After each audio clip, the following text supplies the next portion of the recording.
Our next broadcast premiered in 1935. The program struggled in the ratings until 1940 when it became a national sensation.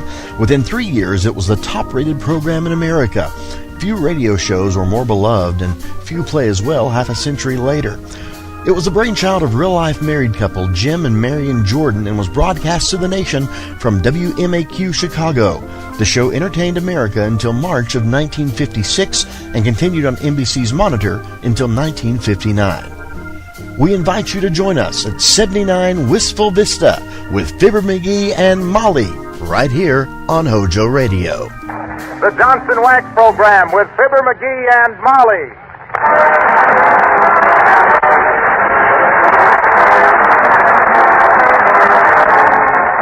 The makers of Johnson's Wax and Johnson's Self-Polishing Glow Coat present Fibber McGee and Molly, written by Don Quinn, with songs by Martha Tilton and the King's Men, and music by Billy Mills. The show opens with Hi, Neighbor.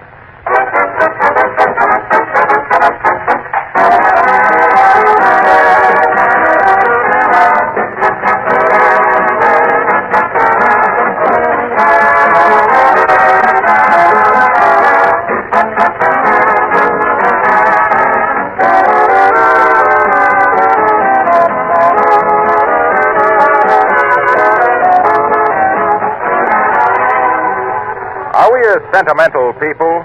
Well, if you look at our national songs, both folk songs and popular, I think you'll have to admit that we are. I'll confess there's one old number that always gets me a little, Home Sweet Home. And in these troubled times, I'm sure that line, be it ever so humble, there's no place like home, is taking on a little more meaning for us all. Shall I tell you one thing I like about this job of mine? There's real satisfaction in knowing that Johnson's Wax products help to make your home and mine more beautiful, more enjoyable. You've noticed, of course, how floors that are richly polished with genuine Johnson's Wax make an entire home more attractive. And that same wax polish used on furniture and woodwork, windowsills, Venetian blinds, and many other surfaces not only beautifies them, but also protects them, makes them last longer, and saves you hours of work all during the year.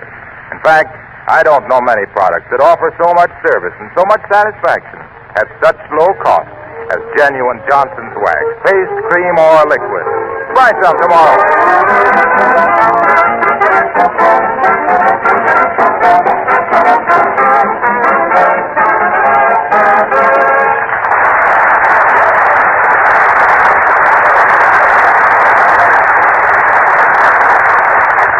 Well, life has settled down to comparative normalcy at 79 Wistful Vista. The master of the manor is taking a shower in his masterful manner, while the lady of the house is serving tea to Mrs. Uppington, who is to local society what a Dodger used to be to Brooklyn. Come in and meet Fibber McGee and Molly.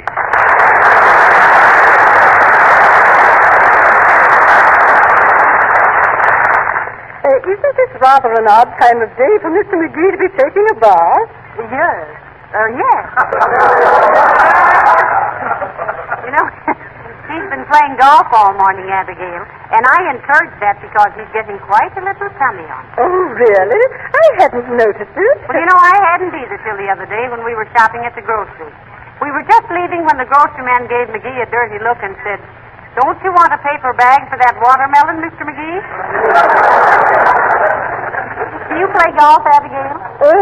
Not since the morning I was insulted. Well, I didn't hear about that. Well, I was just about to tee off when I heard a caddy say, "Whose old bag is that?" And then another caddy said, "Mine. I caddy for her all the time." Oh, well, how awful. I don't wonder that... Oh, pardon me. 79 Wistful Vista, Monty McGee speaking. Who? No, Mr. McGee is in the bathroom. He's not available just at the moment. An important message? Well, now, just a minute. I'll see if he can come to the telephone. You'll pardon me a minute, Abigail. Oh, of course, my dear. Oh, I had a little dog, and his name was Adam. He never scratched fleas, but we knew he had them. Oh, McGee. Oh, McGee. Who is it? Now, who do you think would come busting in here while you were taking a shower? The Floridor Sextet?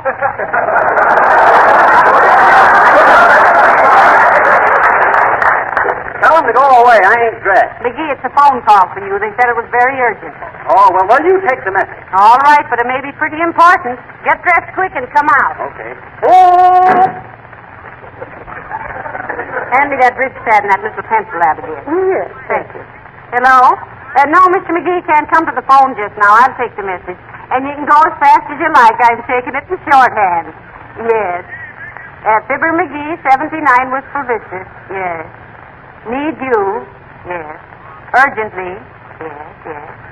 Worth $50,000. Yes, I have that. Yes. Who, Jim? Let you know when? Oh, by tomorrow. Yes, well, thank you. I'll see that Mr. McGee gets it right away. Goodbye. Heavenly days, this must be important. Well, where on earth did you ever learn shorthand, you clever girl? The same place I first met McGee, at business college. I studied stenography, and he studied... Hi, Uppy. Hey, Molly, where's that phone message? What was it? What'd they say? Well, I wrote it all down here. Here you are. Oh, thanks. Fibber McGee, 79 Wistful Vista. Hey, what is this? Chinese, or have I still got soap in my eyes? It's shorthand, Mr. McGee, and it must be very important. It says it's worth $50,000, and they must know by tomorrow, and somebody named Jim. Well, who's Jim, and what's he got to know by tomorrow? Gee whiz, $50,000. Read it to me, Molly. Read it, quick. All right, give it here. Yeah. It says, Now, wait a minute. I always was better at writing shorthand than I was at reading. Oh, now calm yourself, Mr. McGee. Yeah. I'm sure it will all come back to her in a moment. Can't you remember what they said, my dear? Why, no. In shorthand, they train you to concentrate on what you're writing, not on what's being said. Now, let me see. I think this squiggly little pothole here being... no, no, it doesn't either. Not unless it has a loop on the end. Oh, but Molly... Molly, you gotta read it. I gotta know. Oh, stop fussing. What if I can't remember how to read it? We'll find somebody that can. Yeah, but who was it that called? Jim who? Certainly you remember that. Well, I wrote it right down here, but... Oh, my, I wrote that in shorthand, too. $50,000 and they gotta know by tomorrow, and I don't know who it is. Take it easy, dearie. Take it easy. Maybe they'll call again. Why should they call again? They figured that any guy that was worth $50,000 to him would at least have an efficient secretary. The dumbbells. Who? Anybody that would pay you $50,000. Oh, yeah. Now, you look here, Mrs. McGee. I'll have you know Wait a minute, McGee. Uncle Dennis, I think he can read shorthand. Oh, I think so, too, Mrs. McGee. He's such an educated gentleman. Someone told me he's always bringing some teachers home with him.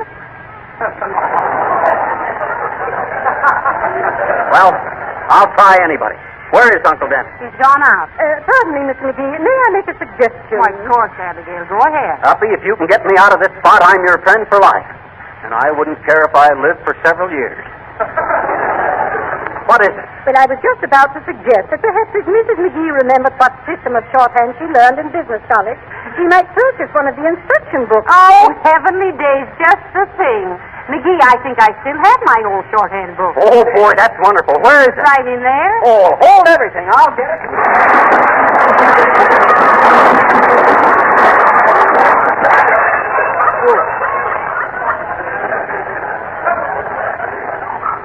Gotta straighten out that closet one of these days.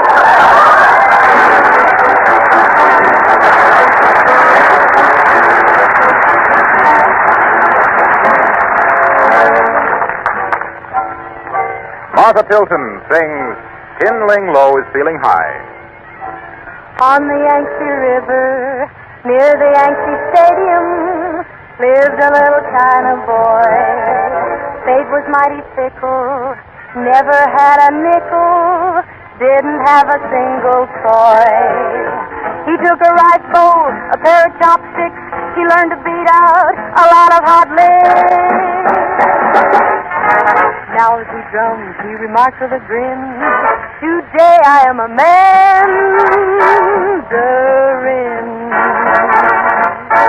Tingling low is feeling high, he's got rhythm in his eye. Little China drummer makes the chopsticks fly, beating the blues away. Tingling low is feeling high, he's a boogie-woogie guy. Taught him how to swing the Chinese lullaby, they love to hear him play. China's in an awful quandary, there's no one to do the laundry. Chop, chop, chop, they've closed up shop, every Hong Kong song is beating the gong. Tingling low is feeling high, he's the toast of old Shanghai. Little China drummer makes the chopsticks fly, beating the blues away.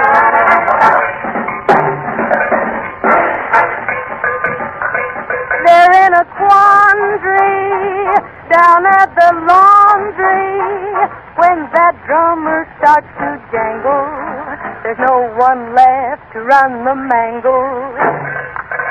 Chop, chop, chop, close up shop. Tingling low is feeling high, he's the toast of old Shanghai. Little China drummer makes the chopsticks fly, beating the blues away.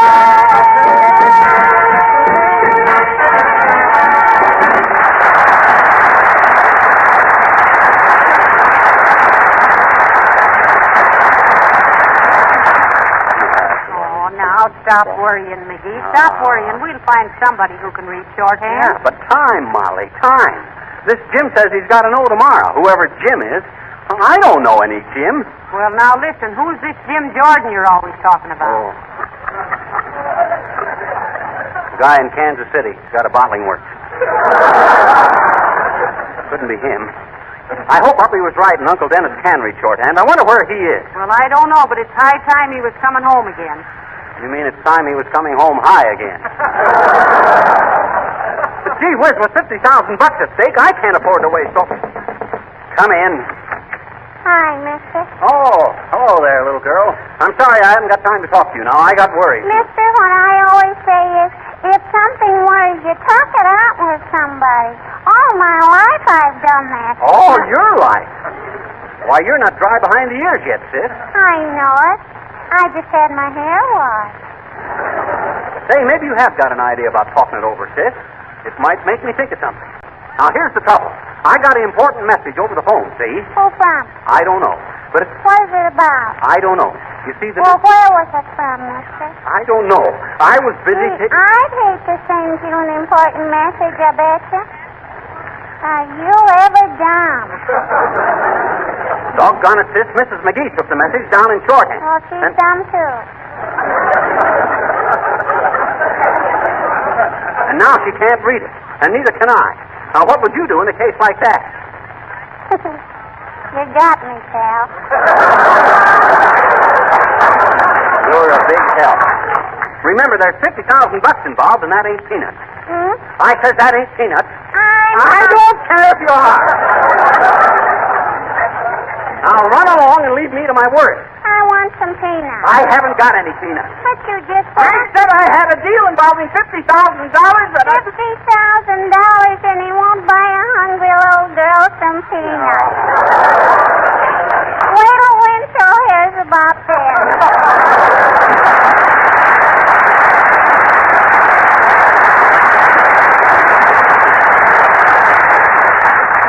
Impudent little twerp. I can read her future in the palm of her father's hand. I hope. Hey, Molly. Yes, dearie. You got anywhere figuring out that shorthand? Well, I'm making a little progress. You see this little twisty mark here? Yes. What does it mean? Well, it means either expect, accept, aspect, inspect, or respect. I'm not quite sure because I'm so rusty. Rusty? You're corroded. Think, Molly, think. I can't kiss $50,000 goodbye. Why, I should say you can't. No. You know very well money is covered with germs. That's probably why I always been so healthy. Never handled enough of it. Oh, I wish I could think of who might help me. Hi, Fibber. Hello, Molly. Oh, just the one I wanted to see. Mr. Wilcox, do you understand shorthand? What do you mean? What do you mean, what do we mean? That was a simple enough question. Do you understand shorthand or don't you? Well, I can't write it or read it, if that's what you mean. But I know what it is, and it's a wonderful thing. Oh, it's wonderful. Yeah, it's a fearful and wonderful thing. Especially if you get a yen to toss 50,000 smackers out the window. Very useful. What are you talking about? Well, I took a telephone message from McGee in shorthand, Mr. Wilcox. Something about an urgent matter involving $50,000, and somebody named Jim had to have an answer tomorrow, and now I can't read the message. Well, say, this is a tough spot. Well, my wife knows shorthand. What? She does? He does? She surely does. She says it was very useful to her in college. She's always telling me that shorthand is sort of like Johnson's self-polishing glow coat, because it's the new and easy way to do an old and hard job. Why, when you stop to think that... Wilcox, please. I'm getting desperate. You've got 37 weeks to tell about glow coats, and I only got a few hours left to get that $50,000. Oh, don't be so selfish. What's a mere $50,000 when you can save 1 million housewives hours and hours of linoleum scrubbing? Oh. Why, when you consider that Johnson's Glow Coat shines as it dries with absolutely no rubbing or buffing in 20 minutes or less. Oh, God. Saves your hands from that rough bucket look. Oh, hey, Molly, quick, get Fibber a glass of water. He looks dizzy. Oh, dear. McGee, sit down, dearie. Take it easy. I'm okay. It was that stuff about having rough hands. That's what got me. But, McGee, your hands are nice and smooth. I know. I can feel $50,000 slipping right through them.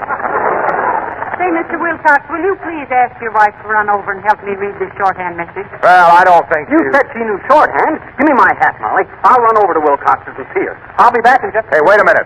Better take a clean shirt.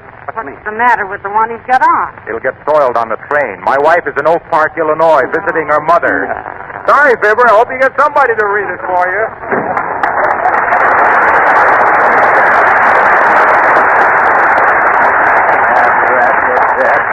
That man wouldn't give up a sales talk for any amount of money.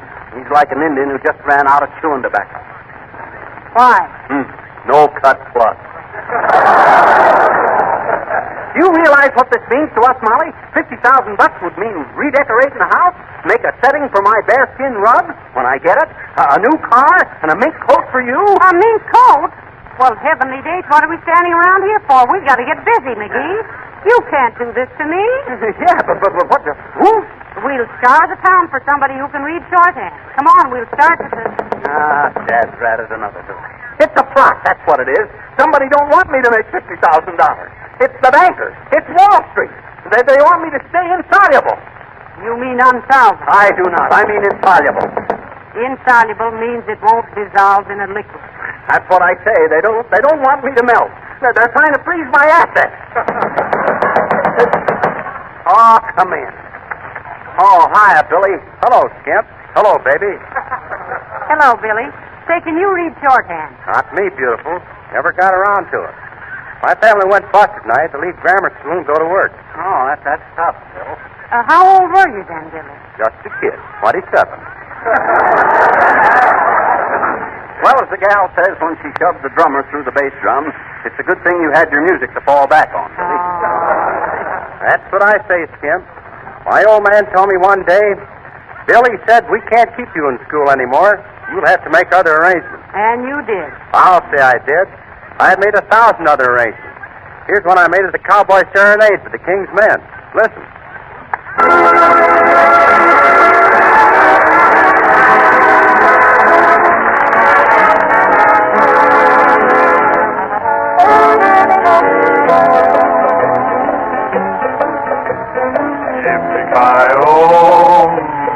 When I'm rolling my last cigarette, sing that cowboy song I never will forget. Yippee-ki-yay, the sun's almost set, and I'm rolling my last cigarette. Come on, old page, this time we're traveling alone. Gonna meet her where the good green pastures have grown up so tall and friendly when the twilight softly begins to fade. From a campfire comes the cowboy's serenade. Yippee-ki-yay! Yippee-ki-yay!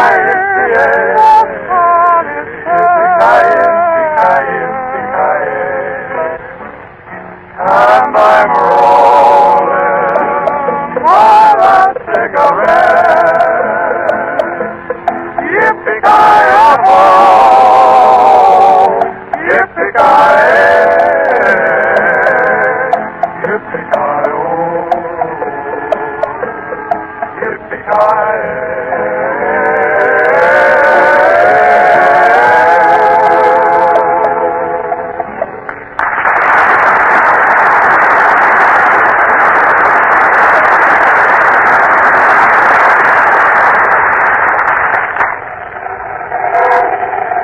I'm getting discouraged, Molly.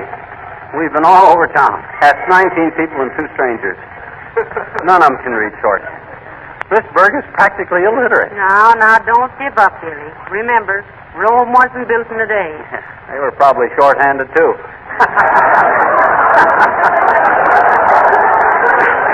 Not bad, eh? McGee, I don't know where you get them, but you better put them back if you can reach that far. Well, come on, let's get busy. I can feel my mink coat slowly changing back to rabbit. Hey, here comes Wallace Wimple. Let's ask him. Hey, Wimple. Hello, Mr. Wimple. How's our little poet today? Oh, greetings, folks, on this Thanksgiving. Aren't we glad that we are living? Turkey and dressing and cranberry sauce. Let's shout our joy with loud hurrah.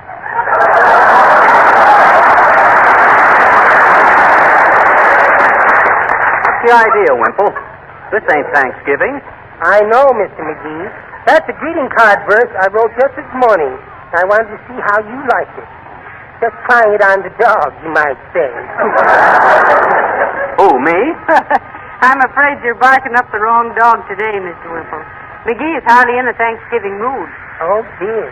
Whatever is the matter, Mr. McGee?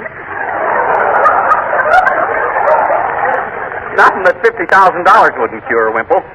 Hey, do you read shorthand? No, I don't, Mr. McGee.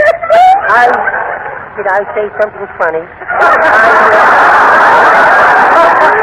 I started to learn it once, but my wife made me give it up. Jealous, you know.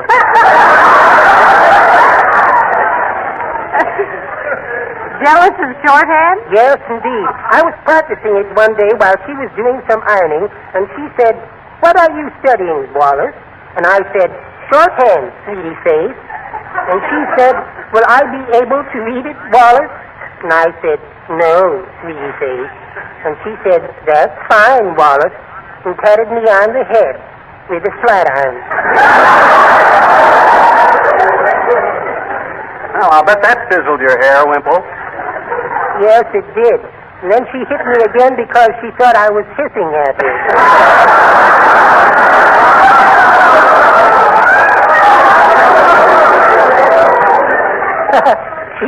She's so impetuous, you know. You poor lad. How on earth do you stand all that abuse, Mr. Wimple? Oh, she's really a lovely woman, Mrs. McGee. She has a heart of solid gold. Solid gold, eh? Yes. Sometimes I like to think of her buried deep in Fort Knox. Oh, but I see you're fidgeting, Mr. McGee, so I'll just run along now and do an errand for the little woman. Tell me, do you know of a good Potawatomi carpenter? A Potawatomi carpenter? No, we don't, Wimple. Why? My wife splintered one of her Indian clubs. Well, goodbye now.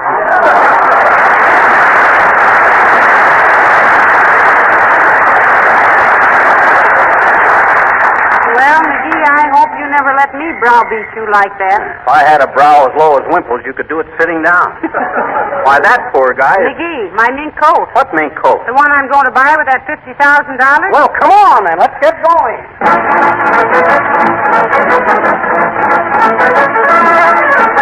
Look, Bud, you're the official court reporter for the circuit court here, ain't you? Oh, yes, I am. Why? Well, as citizens of this community, we want to ask you a favor. Why, of course. Be glad to do anything I can for you.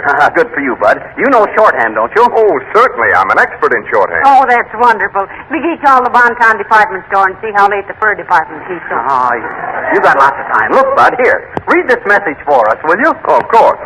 It says, Fibber McGee, 79 Wistful Vista. Right. You are urgently requested... Hey, Charlie. Yeah? You're wanted in court. Make it snappy. Okay. Gee, I'm sorry, folks. Come back again some other time. Oh, sure.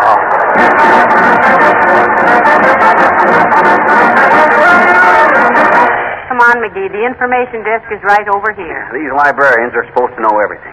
Hey, sis. Not so loud, please. People are trying to read. Oh, we're sorry. Can you read shorthand? No, I'm sorry. You're sorry?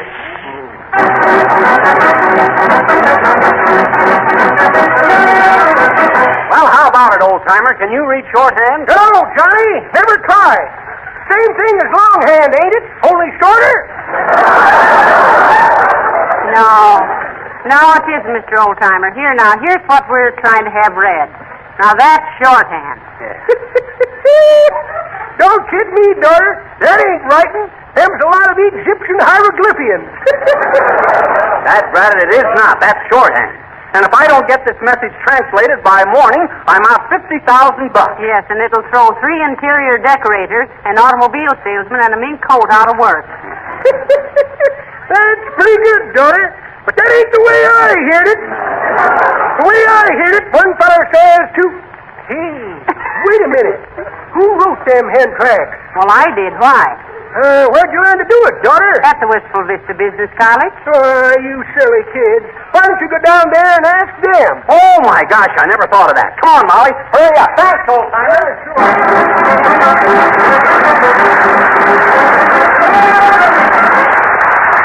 Heavenly days. Aren't we the dumbbells, McGee? I'll say, as the hungry flea says when he walked across the elephant, I sure have been overlooking the obvious. Well, I'm in there pitching anyway.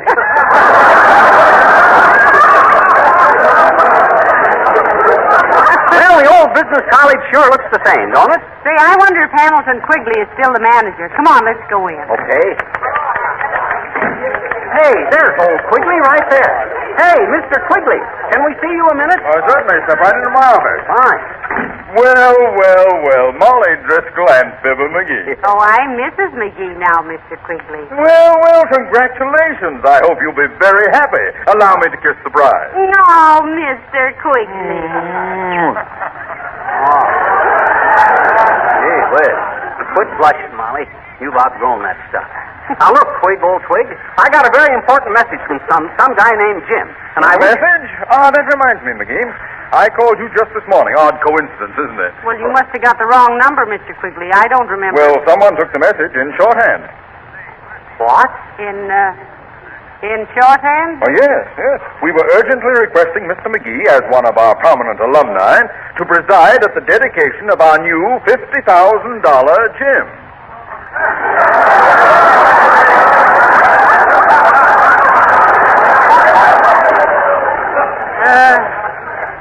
$50,000. Jim.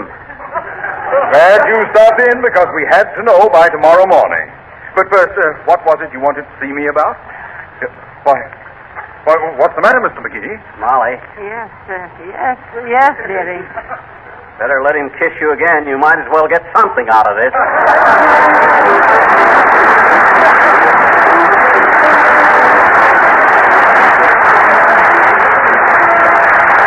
Fib and Molly will be back in just a moment. In the meantime, there's something I wanted to be sure to mention tonight. It's that matter of taking extra good care of your automobile so it will not only last longer, but give you greater pleasure, too. You know, it's one thing to have the motor and tires and brakes in good condition, but if the outside of your car looks old and dingy, there isn't much fun driving it, is there? Why don't you decide right now to keep your car looking its best, shining like new, with economical, easy-to-use Johnson's Car New, the modern polish that both cleans and wax polishes in one application. Now, if you still think of wax polishing as a hard, tedious job, you've got a big surprise in store the first time you use Car New. And this is an awfully good month to get on the car new bandwagon. You can enjoy the good fall days still ahead, and your car is ready for the bad weather when it comes. Ask for Johnson's Car New at your regular wax dealer, auto supply store, or service station. It's spelled C-A-R-N-U.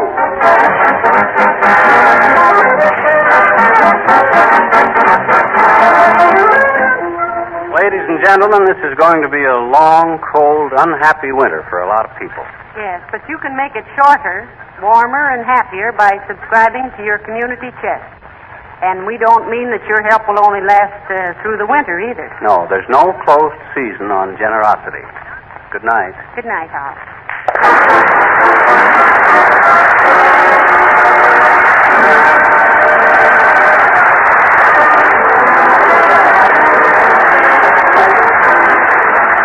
This is Harlow Wilcox, speaking for the makers of Johnson's Wax Finishes for the home and for industry, inviting you all to be with us again next Tuesday night. Good night. Question: what's the best polish for furniture? Answer: Johnson's Cream Wax, the newest form of wax polish made especially for furniture and woodwork. Because it's a wax polish, Cream Wax protects furniture, gives it a beautiful luster. Easy to use, contains no oil to collect dust. And here's an extra value. Dealers are now offering a tube of Johnson's Blem free with the 39-cent bottle of Johnson's Cream Wax. Blem is a marvelous blemish remover that takes off ugly white rings and stains from furniture. Get the combination package of Johnson's Cream Wax and Blem for only 39 cents. This is the Red Network of the National Broadcasting Company. You're listening to HOJO Radio. More classic old-time radio coming your way next. The Johnson Wax Program with Fibber McGee and Molly.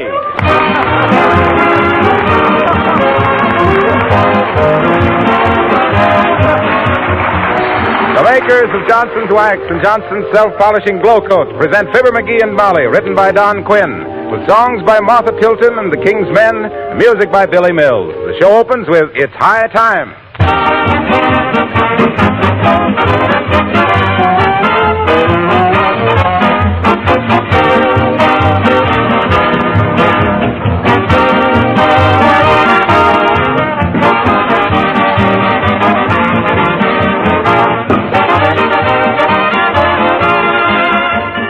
Fibber and Molly will be with us in just a minute. You know, we hear a lot about freedom and democracy these days. It's true that we take a lot of our present liberty for granted. Take this free competitive system of business, for instance. It has turned loose a great deal of inventive intelligence, of which you and I get the benefit in greater everyday comforts and conveniences and more attractive living. For example, the makers of Johnson's Wax didn't stop when they had perfected the original Johnson's Wax, the famous polish that's kept floors beautiful for over 50 years. No, indeed. They went right on developing other useful products. An easy-to-use polish for linoleum floors, Johnson's Self-Polishing Glow Coat. Then an amazing auto polish, Car New, that cleans and wax polishes in one application. Then Cream Wax for furniture and woodwork. And just recently, an extraordinary product in the paint field, an enamel that actually has wax mixed right in it and gives a superbly beautiful finish that's easy to clean. The name of this product is Johnson's Wax Enamel, and dealers everywhere are now offering it in 19 stunning colors. Perhaps you'd like to ask your dealer about it.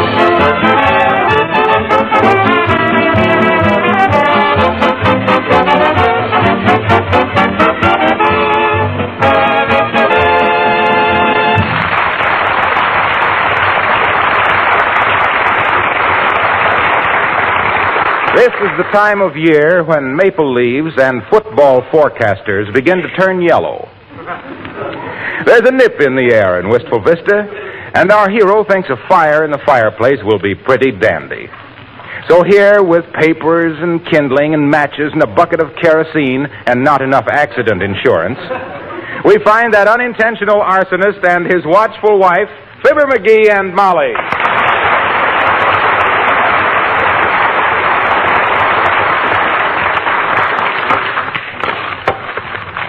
There, that ought to do it. Hand me that bucket of kerosene, Molly. I will not. Huh? You've got enough paper and kindling in there to barbecue an elephant.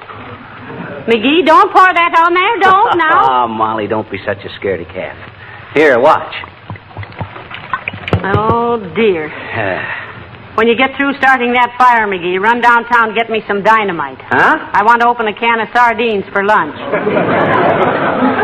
What's a few drops of kerosene? Where's the matches? Oh, here they are. I'll have a roaring fire in here in no time at all. Yes, a roaring fire and a howling insurance adjuster. McGee, for the last time, please don't do Better that. step back a little, Molly. It may flare up a little bit at first. Oh. Wow! McGee! Look out! Put that screen in front of us. Don't worry, I got it under control. Hand me my coat. The rug's on fire. Here, beat it. Beat it where? Beat out the fire, foolish. Should have used safety matches to start it with. Them kitchen matches make too big of a flame. There. It's okay, Molly. It's okay. Yeah. Sure, it's fine. The house full of smoke, the rug all scorched, and you've only got one eyebrow left. Well, how did I know that was... Oh, dear. Quick, wipe the soot off your face, McGee. You look like an N-man. You look like a mammy yourself, Mommy. Come in. Heavenly days, it's Mayor Latrivia. Come in, Your Honor. Hi, Mr. Mayor. Good day, McGee. How do you do, Mrs. McGee? I just... What goes on? Fumigating? No, the fireplace backfired, Mr. Mayor. Won't you have a chair? Thank you, no. Just stopped in on a matter of business. Mr. McGee, you're a public-spirited citizen. I'm sure you would be glad to give the city the benefit of your executive experience. Why, certainly, Your Honor. What do you want me to do, run for your job next year? Why, shucks, I'll be glad to. All I got to do is profit by the mistakes you've made, and I'll sure McGee. Let the mayor talk. Huh? Oh. Mr. McGee, the office of mayor of Wistful Vista is not under discussion. Oh, you think not? If you'd hear what people are saying about the way... McGee. Let the mayor talk. Okay. Go ahead, Trivial. To be brief, McGee, one of our officials is making a nationwide survey and will be out of the city for a week or 10 days. His office is too valuable and important to remain vacant during that time. I want you to fill the vacancy pro tem. Oh, what job is it, Mr. Mayor? Fire Commissioner. Well, Bud, you've come to the right man. With my experience in fire prevention... Pardon me, it's the smoke, I guess. Very well, then, we'll consider it settled. Here's a badge, and here's your official appointment. Mr. Mayor, I accept with pleasure. And I must say that for a city like our Wistful Vista, a man like me is none too good for it. I think so, too. Thank you, Mr. McGee. I'll inform the city council that the office has been filled pro tem. What does pro tem mean? That's a Latin phrase meaning try and keep it. Thank you and good day. Hot dog. Imagine me, Molly, fire commissioner. The first thing I'm going to do is call a meeting of the Chamber of Commerce this afternoon and give them a talk on fire prevention. Yes, and if they ask how you scorched your eyebrow, tell them you were cleaning the fireplace and didn't know it was loaded. Now, let's see. I better have the secretary of the chamber telephone all the members. It's probably for me, Molly. Hello, Fire Commissioner McGee speaking. Who? Oh, hi, Roscoe. Sure, okay, Roscoe. I'm calling a special meeting of the chamber for 2:30 this afternoon. Can you be there, Roscoe? Oh, that's fine. Yeah, you betcha, Roscoe. I'll see you there. Okay. I'm glad you called, Roscoe. Hey, Molly. Yes? Do I know anybody named Roscoe? Well, you do now. Oh, these constituents. Always coming around to ask us city officials for a favor. Come in. Oh, hello, Mr. DePoplis. Oh, hi, Nick. Hello, Cupie. Hello, Fizzer. What is this unfounded roommate I'm hearing about you being annoyed at the pro-temporary fire commissary? Well, it's true, Mr. DePoplis. He's hot stuff, and he's got a badge to prove it. Molly, remind me to get you some throat tablets. What? You're developing a bad cough. Oh, Commissioner. What was you saying, Nick? What I was about to say before I was so rudely interrupted is that in my restaurants we are having quite a fire hazard. Hazard? I'll say we has. What is the fire hazard in your restaurant, Nick? Well, when we are getting an order for a charcoal grill porter steak house... No, you mean porterhouse steak. Eh? It's the same thing, only tougher. every time the cook is charcoal grilling it, the bacon grease in the frying pan is catching itself into a big flame of fire. And all we can do is stand there, hopeless. Haven't you got a fire extinguisher? Sure, but every time we squirt it on the frying pan, it is making the steak taste very peculiar. Well, look, Mr. DePopoulos, your restaurant specializes in charcoal grilled steaks and chops, doesn't it? Oh, certainly. Just like Mother used to make Papa mad by cooking them the same way. Why, Cupie? Well, it's a little drastic, maybe, but why don't you get yourself a charcoal broiler? Well, for scream's sake, I never thought of that. Thank you.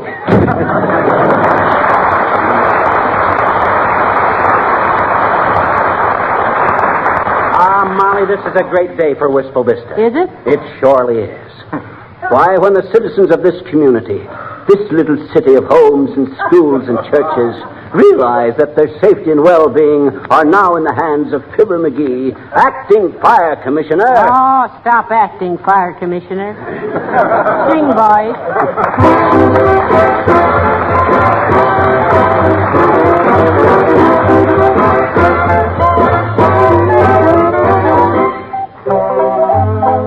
The King's Men sing Tapioca.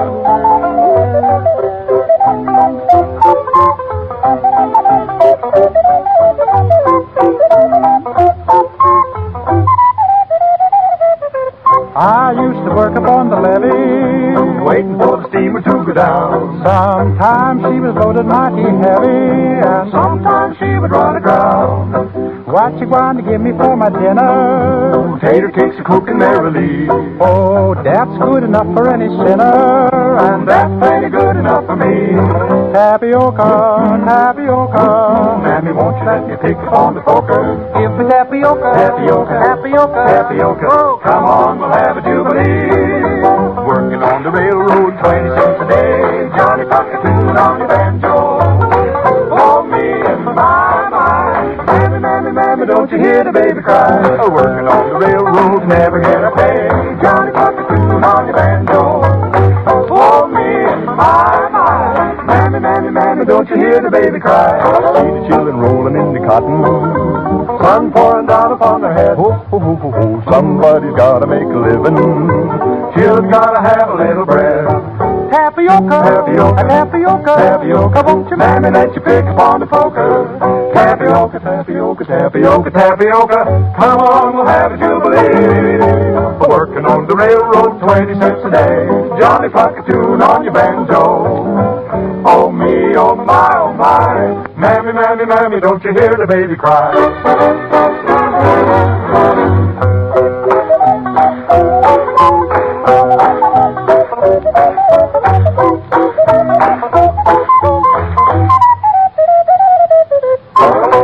Oh me, oh my, oh mammy, don't you hear the baby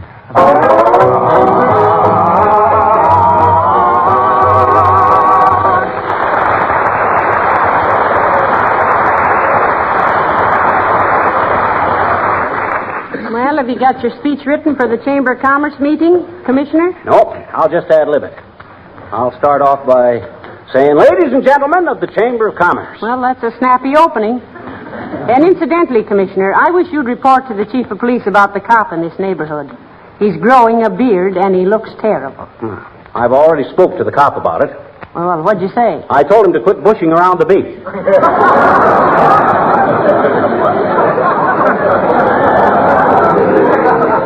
Imagine that. We almost took that out, too.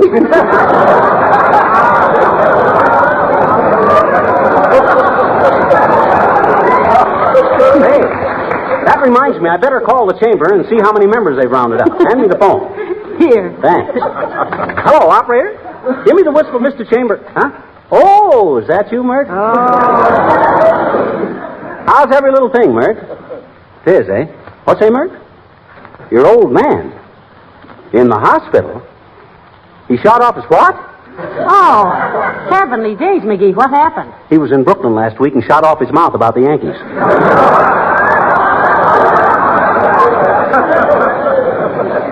What say, Mert? Oh, well, don't matter. Thanks anyway, Mert. Ah, great gal, Mert. I'll bet she just lives for the few moments she talks to me every week. You call that living? Well, never mind. We better get going. A guy in my position owes it to the citizens to be punctual. Oh, you're punctual, all right, dear. Everything we own, we've bought on time. I didn't mean that. Well, congratulations, Fibber, old man. So you're the new fire commissioner. Isn't it wonderful, Mr. Wilcox? Oh, shucks, it's nothing that any red-blooded, clean-living American boy couldn't have done. Well, it's a wonderful opportunity, my boy. You can now serve not only your city, but those people in Racine, Wisconsin, who have done so much for you and me. Okay, Wilcox. Drag it in, but don't drag it out. Why, as fire commissioner, Fibber, you can help prevent fires. And fire is just about the only thing that Johnson's self-polishing glow coat won't protect your linoleum against. Dirt, yes. Dampness, yes. Stains, yes. Scuffs and scratches, yes. But fire, no. So it's you and Johnson's glow coat against destruction, pal. Get in there and fight. And may the best finish first. Johnson! Johnson! Johnson! Yay, team!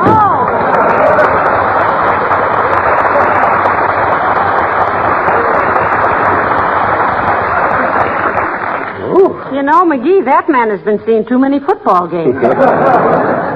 He had me so hopped up I was tempted to drop back for a quick kick.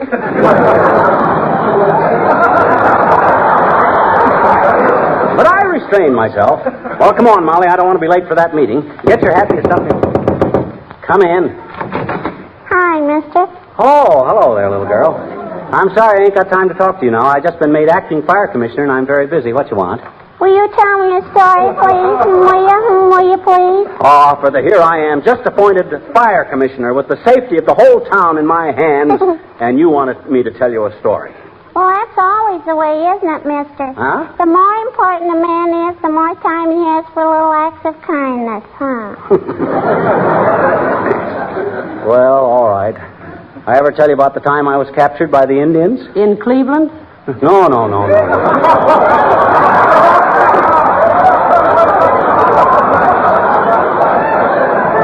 Not the Cleveland Indians. These were Shawnees. Oh, gee, Chinese Indians. Oh, boy. I didn't say Chinese. I said Shawnees. Shaw, like in George Bernard. He's English, I bet you. Sure he is. He's as English as roast beef. It's what? Roast beef. I don't care if you are. Now, you want to hear this story or don't you? No. Oh, sure you do, sis. It's No. very interesting. Well, sir, one day whilst wandering through the mountains, walking very carefully on account of the wild animals, men living in the wild, sis, has got to learn to use their beans.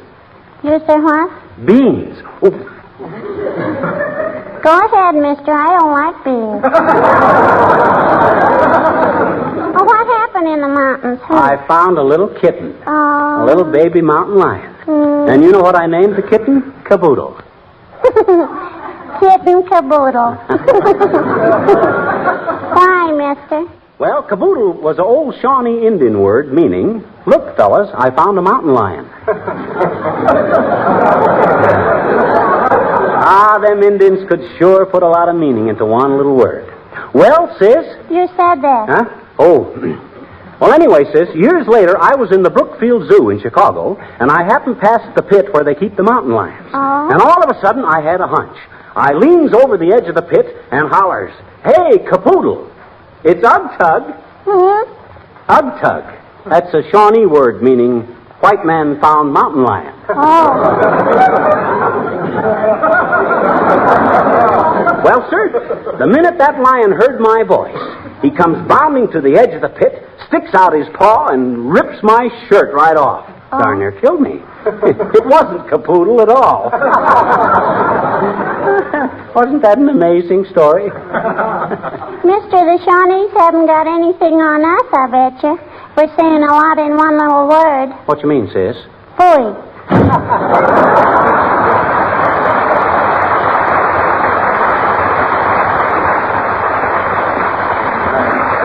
Gratitude for you. Next time I tell her a story, I'll keep it to myself. Now listen, Ugtug. We'd better scram out of the teepee for powwow down at the big lodge. Oh, my gosh, almost time for the meeting. Well, come on, let's get going.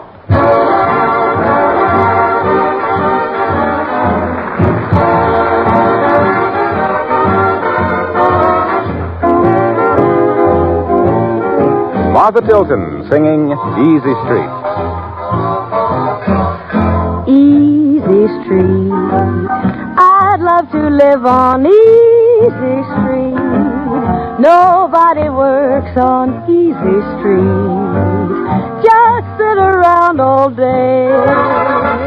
Just sit and play the horses. Life is sweet for folks who live on Easy Street. No weekly payments you must meet. That makes your hair turn gray. When opportunity comes knocking, you just keep on with your rockin', 'cause you know your fortune's made. And if the sun makes you perspire, there's a man that you can hire to plant trees so you can have shade on Easy Street. I'm telling everyone I meet, if I could live on Easy Street, I wouldn't want no job today, so please go away.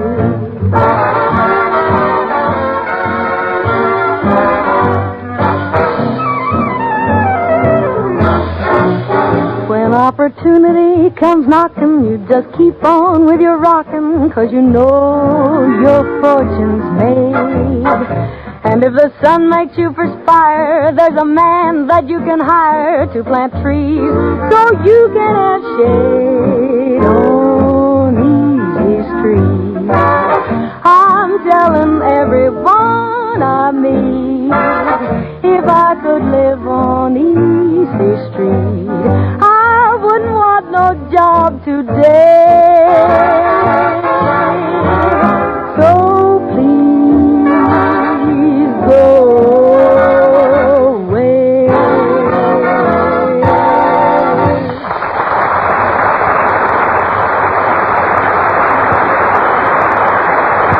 And so, ladies and gentlemen of the Chamber of Commerce, as acting fire commissioner, I want to say that as long as we're all in the same boat, walking along life's pathway together, let us all put our shoulders to the grindstone and with colors flying, gird up our lions and kiwanuses and make Wistful Vista a better, safer place to live in which to live in. May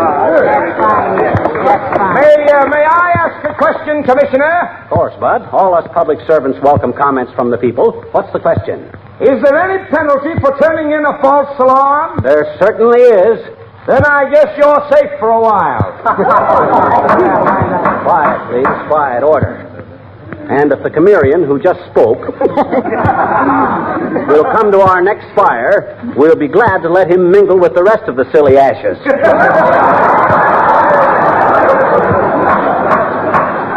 Yoo-hoo, McGee. The lady will please address the chair as you-hoo Commissioner. You have the floor, madam. Well, I've been talking to Mr. Mills sitting next to me here, and he has a complaint to make. He has, eh? Billy, do you mean to sit there with no sleeves in your vest and criticize this fire department? Yes, I do, Skimp. State your case. Well, last week I was knocking off some hot licks on my piano, and it caught on fire. Yes? That was about 3 p.m. Your fire department didn't show up until 6:30. Did you call him right away? Oh, do you have to call them? Oh, just to show you how wrong Mr. Mills is and how quick our boys do get on the job, I'm going to try an experiment. We're going to turn in an alarm right now and see how long it takes them to get here. Fine, McGee. Mrs. Commissioner McGee, will you please step to the telephone and call the fire department? Certainly. Pardon me, please. Thank you.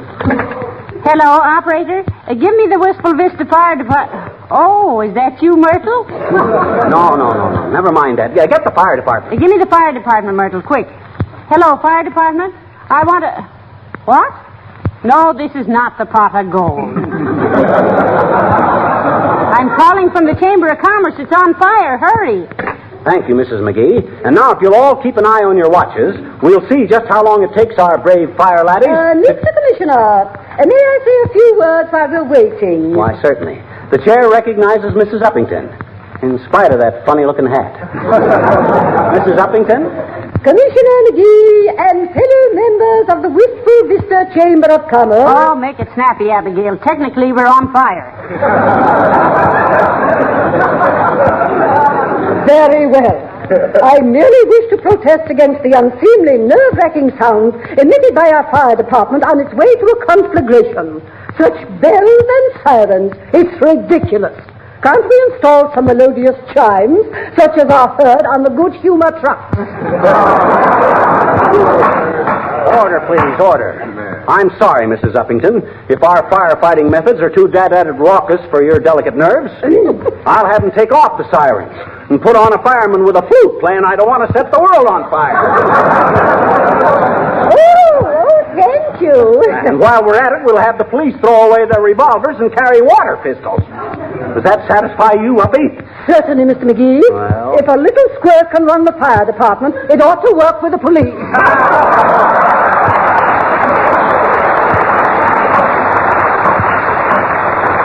Order, please, order. Ladies and gentlemen, in the few seconds we have left, I think it would be fitting to hear from Wistful Vista's poet laureate, Mr. Wallace Wimple. He's composed a little verse in honor of this occasion. Mr. Wimple. Thank you, Mr. Commissioner and friends. I have called this little poem The Fire in the Creamery. Our smoke gets in your eyes, cream. And it goes. When your restaurant burned down, I had to write this little sonnet in hopes my tablecloth was saved, because I figured my income tax upon it. Oh, that's wonderful, Mr. Wimple. Was it? Yes. That's wonderful. Well, it's nothing, Mrs. McGee, really. As long as this meeting is concerned with our fire department, I would like to pay tribute to the woman who risked everything she had to test their life-saving equipment, Mrs. Wimple, my wife. Oh, what'd she do, Wimple? Well, when our fire company first got their landing nets, they stood on the sidewalk, and my wife stood in the window 10 stories overhead. Oh, really? And then at a signal, the long, fearful drop to the net. Time after time. What if she did keep missing the net? She would not give up. She persisted until the fireman finally told her to stop. The net was a success.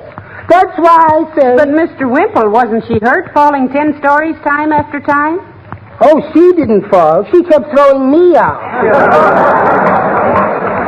Order, please. Order. Now, ladies and gentlemen, hey, quiet, everybody. Listen.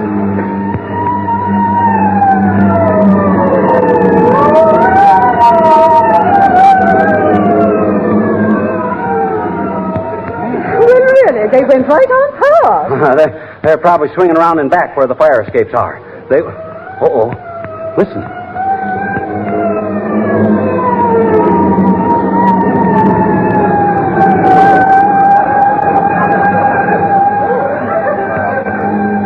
Why, I could put out this fire with a handful of water just before those guys get here. Pipe down, Bud. There's a wiseacre that needs plowing under. There must be some reason for all this. Wait here, everybody, and I'll be right back with the explanation. Come on, Molly, let's run out and see what's wrong. Yeah, that's right. Oh, look, McGee. Here they come again.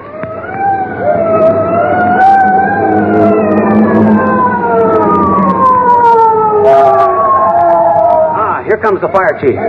Hey, Chief. Yeah, one side there, Commissioner. There's a fire in here. Oh, no, there ain't, Bud. This is just a test run. Just checking up. Say, McGee, where's your manners? What manners? Oh, excuse me. Molly, meet Chief Conley, one of my firefighting brothers. Oh, how do you do, I'm sure, brother.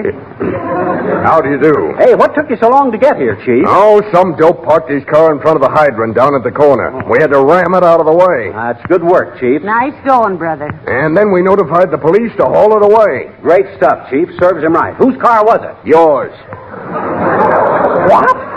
You mean... Well, you see, Commissioner... That's all, brother. Come on, Ugtug.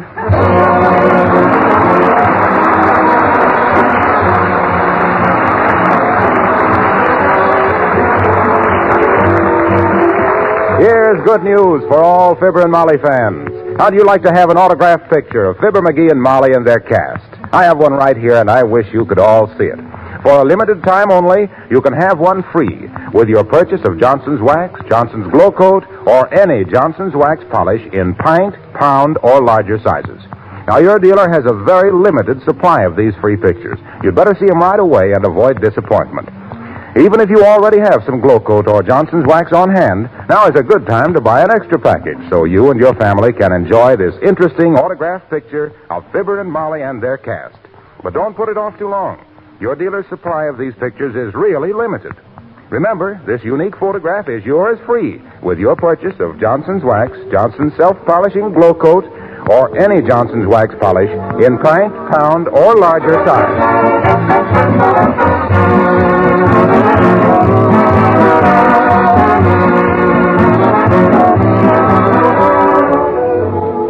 Well, they're a pretty cooperative bunch down there at City Hall, Molly. I'll give them credit for that. How cooperative?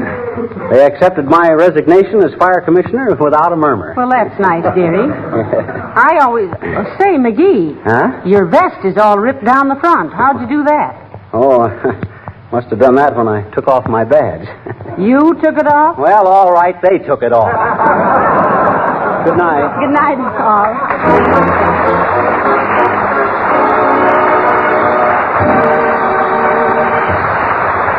This is Harlow Wilcox, speaking for the makers of Johnson's Wax Finishes for home and industry, inviting you to be with us again next Tuesday night.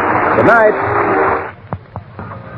It's fun to drive a new car, isn't it? And almost as much fun driving your car when it's been waxed, polished, and looks like new. Then why not wax polish your car right away with Johnson's Car New, the sensational new auto polish that saves time and money. Why? Because Car New both cleans and wax polishes in one application. Does two jobs at once. Get your car ready now for the bad weather coming. And ask your dealer for Johnson's Car New, spelled C-A-R-N-U. This is the Red Network of the National Broadcasting Company. Our next broadcast is a science fiction drama series that was broadcast from April 24th, 1955 to January 9th, 1958 in various time slots on NBC. Known for its high production values and adapting stories from the leading American authors of the era, it has been described as one of the finest offerings of American radio drama and one of the best science fiction series in any form and medium. We present to you X-1 on HOJO Radio. Countdown for blast off. X-5, 4, 3, 2, X-1, fire.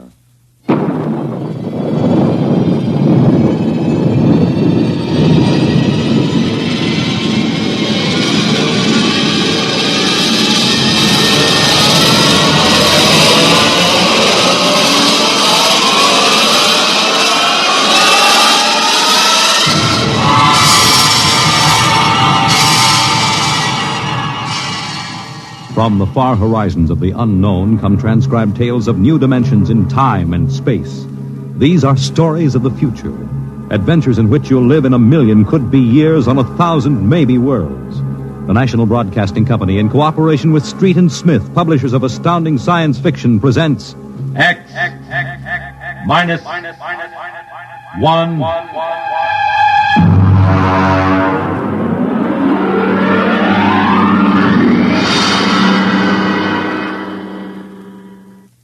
Tonight's story, Requiem by Robert Heinlein.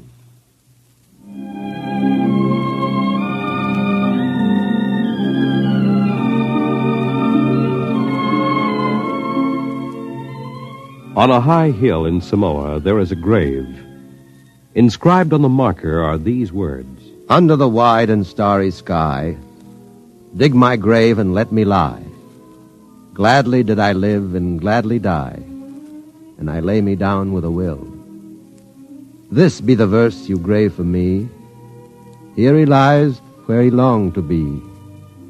Home is the sailor, home from the sea, and the hunter, home from the hill. These lines appear another place, scrawled on a shipping tag from a compressed air container, and pinned to the ground with a knife. It wasn't much of a fair, as fairs go. The trotting races wouldn't be held till 8 o'clock at night. The flags and bunting drooped in the gray afternoon, and the pitchmen seemed discouraged. A large black limousine stood at the side of the road, 32 cylinders purring quietly. And over the dust and the clatter of the fair, a bullhorn blasted the highest pitch. Hurry, hurry, hurry, this way to the moon rocket, the moon rocket. See it fly, the actual type rocket used by the first man to see it fly. Chills, thrills, the romance of space. You can ride in it for only $25. Hurry, hurry, hurry. Hey, Charlie, have you got that feed tube patched? I welded it. Good for maybe an hour. What a crowd. They wouldn't risk a nickel to see the sun blow up. Oh, Captain, excuse me, Yeah? Captain. Oh, yes, sir. 50 cents to inspect the rocket. One? Could you take a passenger this trip? You mean you want to go up? $25. That's right. Yes, sir, right away. Charlie, take the pitch. Step this way, sir. Look out for the feed lines. Oh, yes, I see them. Hey, Doc. Passenger for a checkup. Okay, Mac. Well, is this necessary? Regulations. Take off your coat, open your shirt, roll up your right sleeve. All right. How are things, Mac? Slow. We're not drawing as much as the cooch tent. It'll pick up tonight with the trotters. I'm ready, Doctor. All right, give me your arm. All right, breathe in. Breathe. Breathe. Sorry, Mac. No go, Doc? Cardiac condition I couldn't certify. I'm sorry. You mean you won't take me up? He's the doctor. Well, I rather expected it. Sorry. Between you and me, we could have used the 25. Excuse me, Captain. Yeah? Could you and your engineer have dinner with me after your flight? Dinner? At my home. My car's over there. That's your car? The limousine? That's right. You serious, Mac? You want Charlie and me for dinner? Of course. Okay. Okay. Don't see why not? Thanks.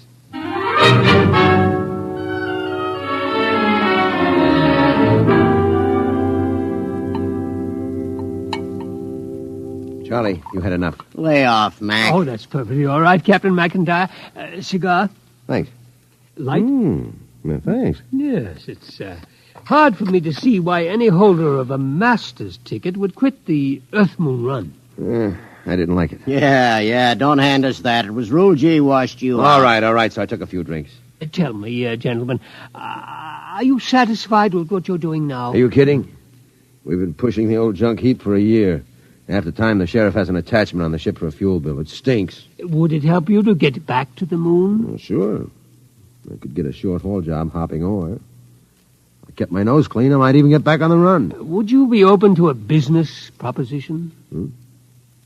What is it? You own your own rocket? Barring a couple of liens against it. I want to charter her to take me to the moon. You hear what he said, Mac? He wants us to fly that old heap to the moon. He can't do it. The old boat's worn out. Why don't you charter a regular company ship? Oh, no, I can't do that. The company charter comes up before a congressional committee this year. They have to follow the regulations. You can't pass the physical. Now, if you can afford to hire us, why don't you bribe a couple of company medics? It's been done before. I know, but not for me. I'm D. Harriman. Harriman? You own the company. Hey, what are you giving us? I own a large percentage of the company, but the other directors won't permit me to jeopardize the franchise. You tie that, Mac. A guy with half the money in the world, and he's up a creek. Shut up, Charlie. Why do you want to go to the moon so bad, Mr. Harriman? Well, it's the one thing I've really wanted to do all my life. I'm maybe 50 years older than you. When I was a kid, nobody believed we'd really reached the moon. You've seen rockets all your lives. When I was a boy, they laughed at the idea, but I believed. I wanted the moon then. I used to stand in the backyard and stare at it.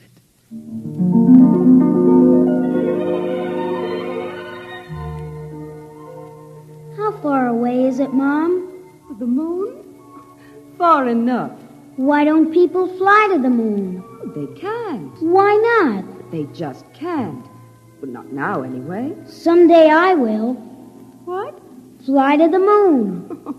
Sure.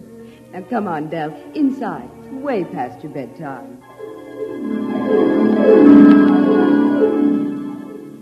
There wasn't enough money for college, so I worked. Stock boy at the old Ford plant in Detroit, accountant, credit manager for a mail order house, then New York and Wall Street, and then transportation. The monorail line between New York and Chicago, the Atlantic Pressure Tunnel, and then Harriman rockets. Del? Del, I want to talk to you. I'm working, Charlotte. You talk to me now, Del, or you may not get another chance. What is it? Fred Lott was in. You've sold out again. I run the business, Charlotte. Del, I'm fed up with it. Up to here. I married you because I love you. I still love you, but I'm fed up. Now, what is it, Charlotte? We're not young anymore. Fred tells me you've bought into a bankrupt engineering firm, sunk every nickel in it. Well, they own the Schwarzmiller fuel injector patents. I need them. How many times do we have to start over? I'm tired. I'm not asking for millions, just a little life for the two of us. I didn't know about the divorce for a month. I lost the papers under a stack of blueprints and stock prospectus. That night I walked through the park, watching the full moon move across the sky. My old friend. I could recognize the wrinkles. Chrysium, Mare fecundatus, Mare twinkulatus, the lunar Apennines.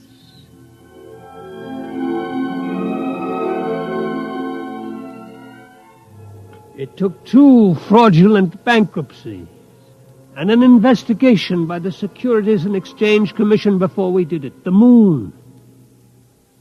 There were 3 injunctions on the rocket before it blasted off. I was going on the second trip, but my considerate board served a court order on me. You can't go there. Fred, I'll break you if it's the last thing I do. Del, you've got a bad heart. That's no secret. No. If you die out there, the whole card house comes down. Now, we've got an equity in this corporation. We're going to see it protected. You've sucked us in on this wild scheme, and now that it paid off, you're going to sit right down here on Earth and see that the dividends come out on time. You're not going to the moon, Del. Forget it. I never went. By the time my lawyers shook off the restraining orders, the first cargo rocket had crashed in the Pacific, and Congress rushed through the Space Precautionary Act. My heart kept earthbound, and now I'm old. I've lived longer than I should, but I would not let myself die. I will not until I have set foot on the moon. There, Captain McIntyre, you asked why I wanted to go to the moon, Well? You find a ship, Mr. Harriman, and I'll drive her. You'll hit the moon. All right, then we can get down to business. I'll have contracts drawn up for you. You two will have to buy me a ship. I can't do it openly, of course. My dear board of directors would find out and slap a court order on me. We can't get credit. Oh, don't worry. I'll supply the cash in advance. Pick some ship that can be fitted for the jump. A strato yacht, Apply for a strato license. Then after it's issued, you'll move to a piece of desert. I'll find a strip and buy it. You mean fit her out there? Yes. We'll install extra fuel tanks, change the injectors and timers for space flight. Johnny, you think you can manage the changeover without a dockyard and shops? Well, I'll have to have a load of power tools and a lot of time. It'll be haywired and spot welded. Just so it doesn't blow up when I slap the key. It won't blow. Well, that's what you said about the last ship. Now, cut it out, will you? I ask you, Mr. Harriman, that last ship was a junk heap and we knew it. Now, this'll be different. We're going to spend some dough and do it right. Ain't we, Mr. Harriman? You spend all the money you want. I'll see that you get it.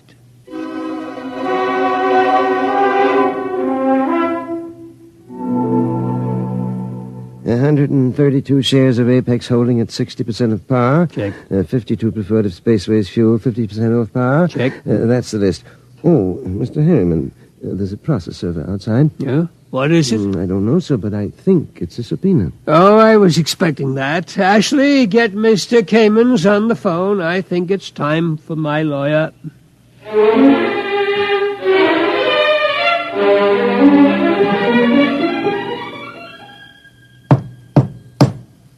May it please your honor, counsel representing Mr. Harriman's relatives contend that his behavior for the past few weeks gives clear indication that a mind brilliant in the world of finance has become senile. They petition you to declare him incompetent and to assign a conservator to protect his financial interests and those of his heirs. May I suggest that in the last few words my opponent gave away his entire thesis. It is evident that the petitioners believe that my client should conduct his affairs in such a way as to ensure that his nephews, nieces, and their issue will be supported in unearned luxury for the rest of their lives. Therefore, we pray this court will confirm my client in his right to do what he likes with his own. Deny this petition and send these meddlers about their business.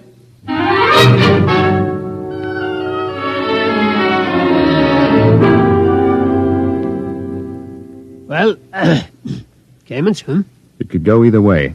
He might rule against me? He might. We'll know tomorrow.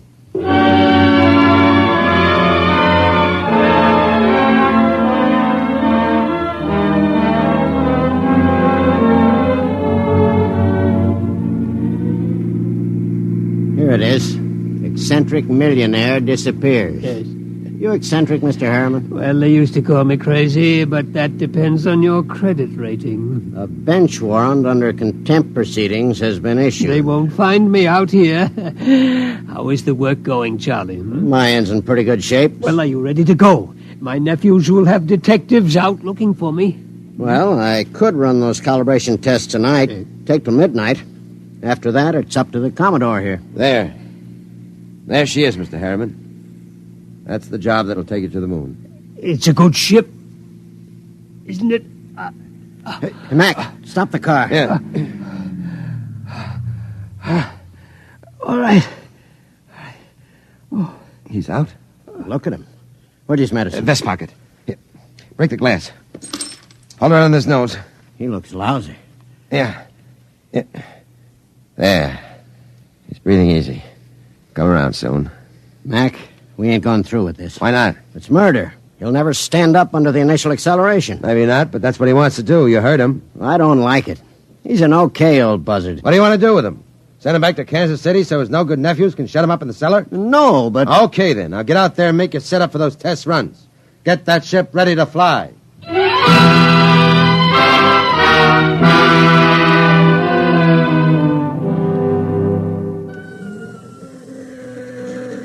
Hey, you. Me? How many other people are there out in this desert? What can I do for you? You James McIntyre? Hey, Mac. What's the matter, Charlie? You McIntyre? Oh. Yeah. I'm the deputy federal marshal in this district. I got a warrant for your arrest. What charge? Conspiracy to violate the Space Precautionary Act. I suppose you're Charles Schwartz. I got one for you, too. Thanks. And a man named Harriman.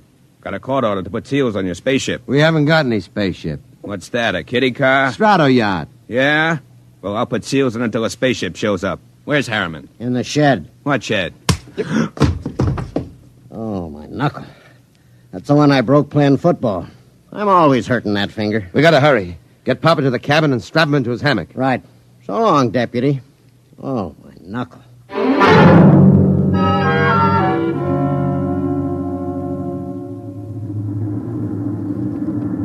She's warm, Charlie.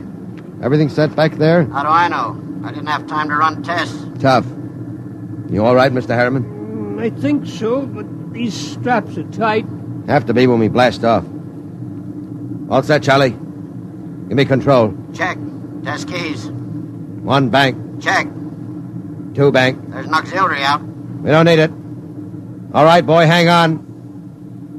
Let's go.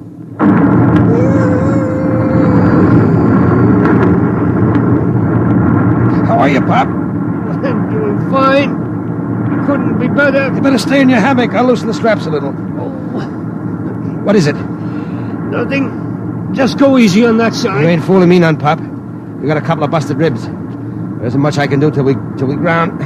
You take a neobaritol and I'll wake you when we cut jets. No, I'll stay awake. Okay, just as you say, Pop.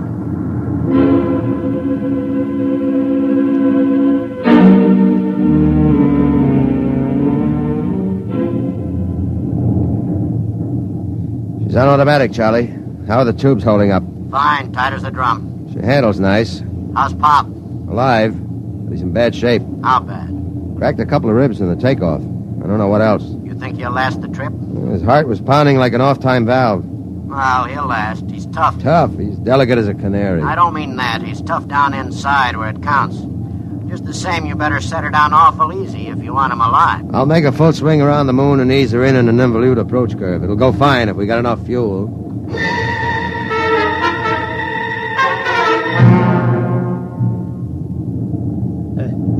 Somebody call me?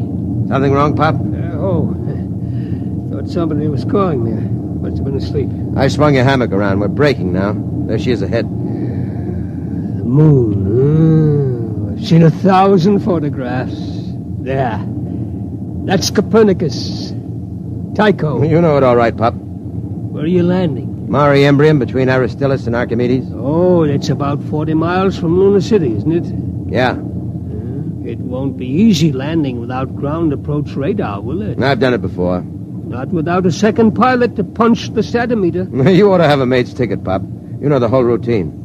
You must have really studied up. Yes, that's all I could do, study, until now. Oh, look at the moon.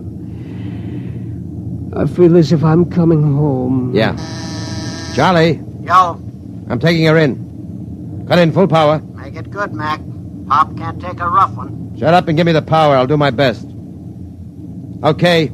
Statometer setting punched.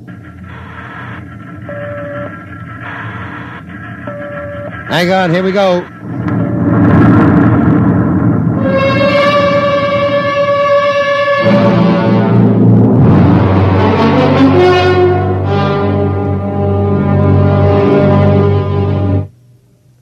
That was a lousy landing, Mac. Statometer drift. How's our passenger? Quiet. Now look. I wouldn't make any bets. That landing stunk. Will you shut up? I did my best. Hey, Pop. He's alive. There's blood in his mouth. He's trying to say something. Take it easy, Pop. We're down. Oh, where? Take it easy. Vacuum suits. Where are they? Steady, Pop. You can't go out there yet. We got to give you some first aid. Give me that suit. What do you think, Mac? Might as well. Get the suit out of the locker. There, we'll use the big one. Be more comfortable. Okay. Hurry. Okay, Pop. Easy now. Hurry. All right, pull it up. Seal these zippers, Charlie. Take it easy. All right. Now, the helmet. Air diaphragm set? Check. Air valve? Set. Lift it on him. Don't hit him. There. All right. Come on, Charlie. Get into your suit, and we'll carry him out the back.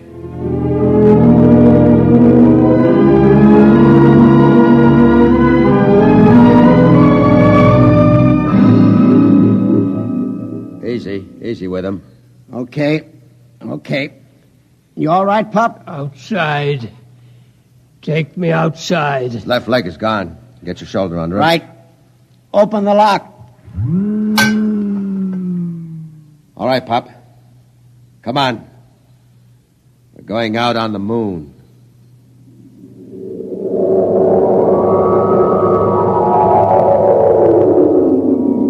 The moon. All right. I'm going to leave you out here to look around while we get ready for the hike to town. You all right? The moon. We have to break out air bottles and rig a stretcher. It's 40 miles into the dome. Charlie, prop something behind his head. Okay. You comfortable, Pop? We'll be back soon.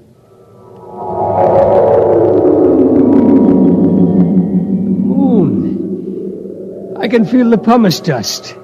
And it doesn't hurt anymore. Why, there's the earth overhead. The earth in the sky and green-blue. I'm on the moon. I'm on the moon. Del? Charlotte? I thought I heard somebody call my name. Yeah, I'm getting old. My mind wanders. Del? Charlotte. That is you, isn't it? I made it, Charlotte. I'm on the moon. You didn't understand. You were afraid I wouldn't take care of myself. But I made it. I'm on the moon. I'm on the moon.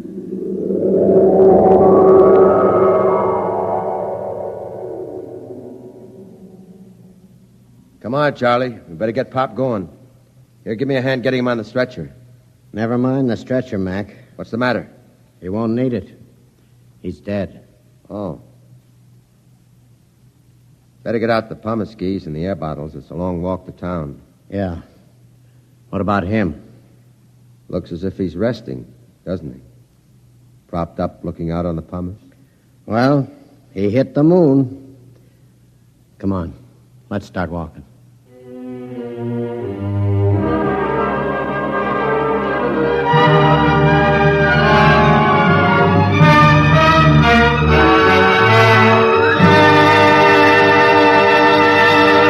You have just heard X-1, presented by the National Broadcasting Company in cooperation with Street and Smith, publishers of astounding science fiction.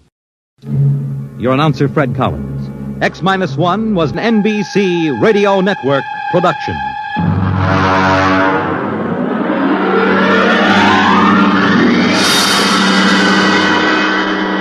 You're listening to HOJO Radio. Stay tuned. Countdown for blast off. X-5, 4, 3, 2, X-1, fire.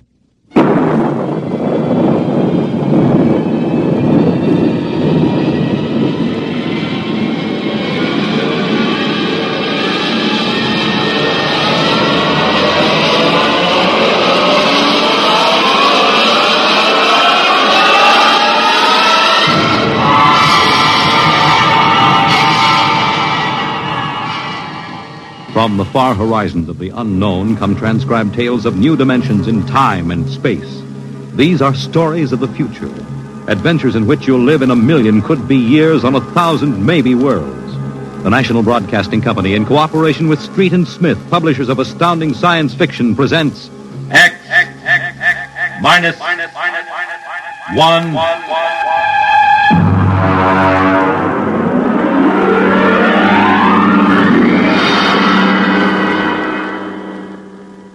Tonight's story, Hello Tomorrow.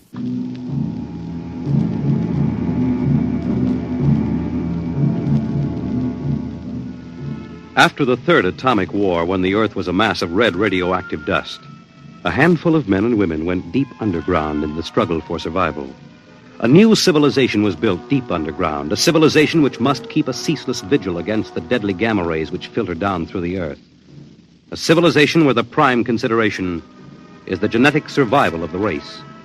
It is to this civilization in the year of our Lord 4195 that we take you now.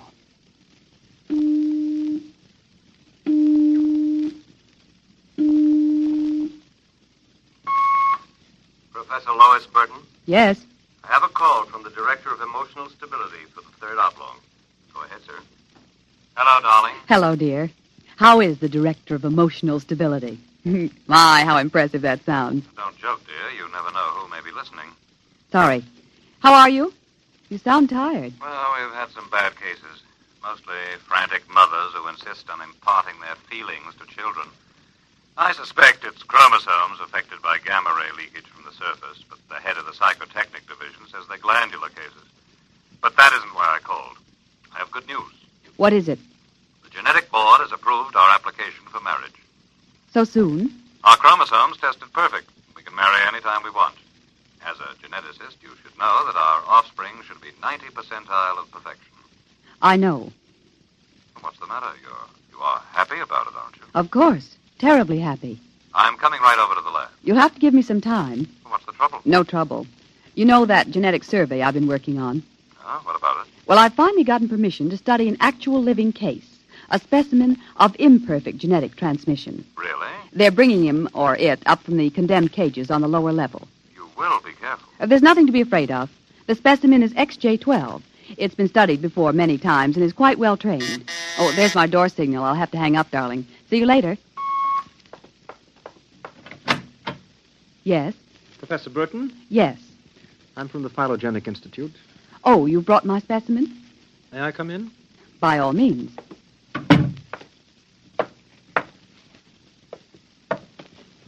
Oh, how... Horrible? It all depends on your viewpoint. I happen to have a twisted leg. My parents were genetically unsound. But then you... Yes, I am specimen XJ12. I see. I hope you aren't shocked. No stable person permits feelings to enter into his work. I will admit to surprise.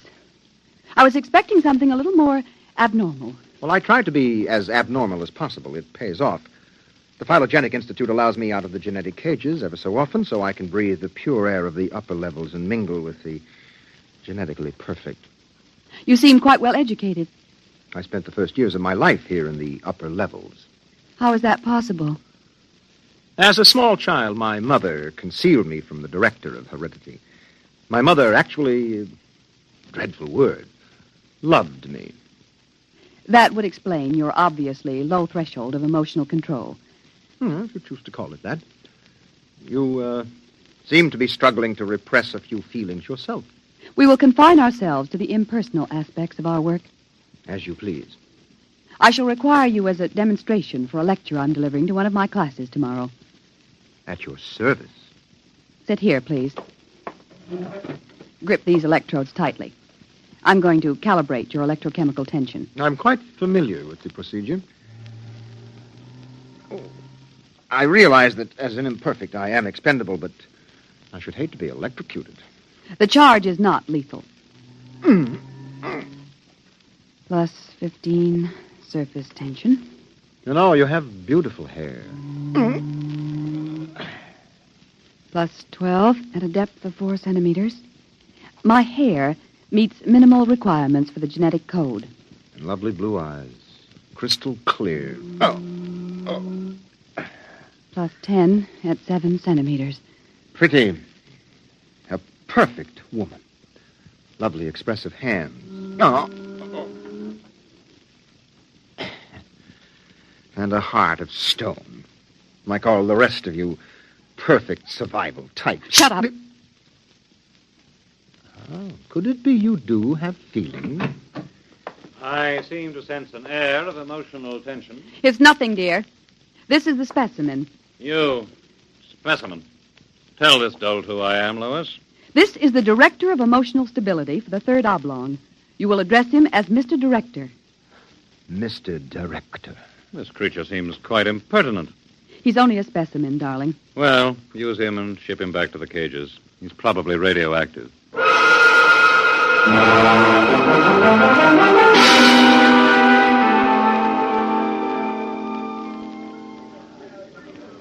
Attention, attention. The next demonstration will be conducted by Professor Lois Burton of the Institute of Genetics. Her topic, the probability of radioactive damage in the chromosome heredity of imperfect non-survival types. Professor Burton. As you know, most imperfects are destroyed at birth. However, those who for one reason or another manage to survive are segregated in cages on the lower level for study purposes. The specimen we have today has been trained to tell in his own words about the factors in his upbringing. You will have to forgive his immature emotional control factor. He is, as you can see, quite different.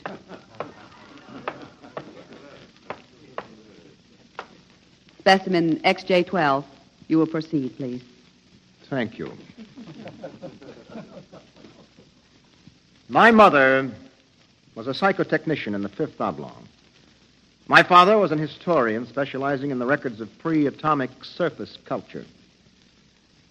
In the earthquake of 2170, apparently some hard radiation filtered down through the tunnels and penetrated the Fifth Oblong. The effect on my hereditary factors is quite apparent in this twisted leg.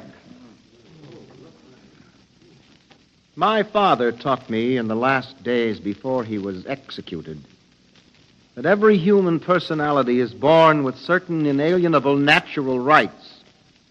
The rights to have feelings, the right to mature, and above all, the right to be different from every other living organism. Because it cannot be otherwise, I submit to you, distinguished students, that the attempt by this society to abridge these rights is a violation of nature. I submit that the imperfects, the mutants, those who are different, have as much right to exist and be free as you. And I say break open the cages. Stop him! Give us back the right to be individuals. Stop him! Oh! Perhaps that will teach you. Professor Burton, take this specimen back to your laboratory and confine him.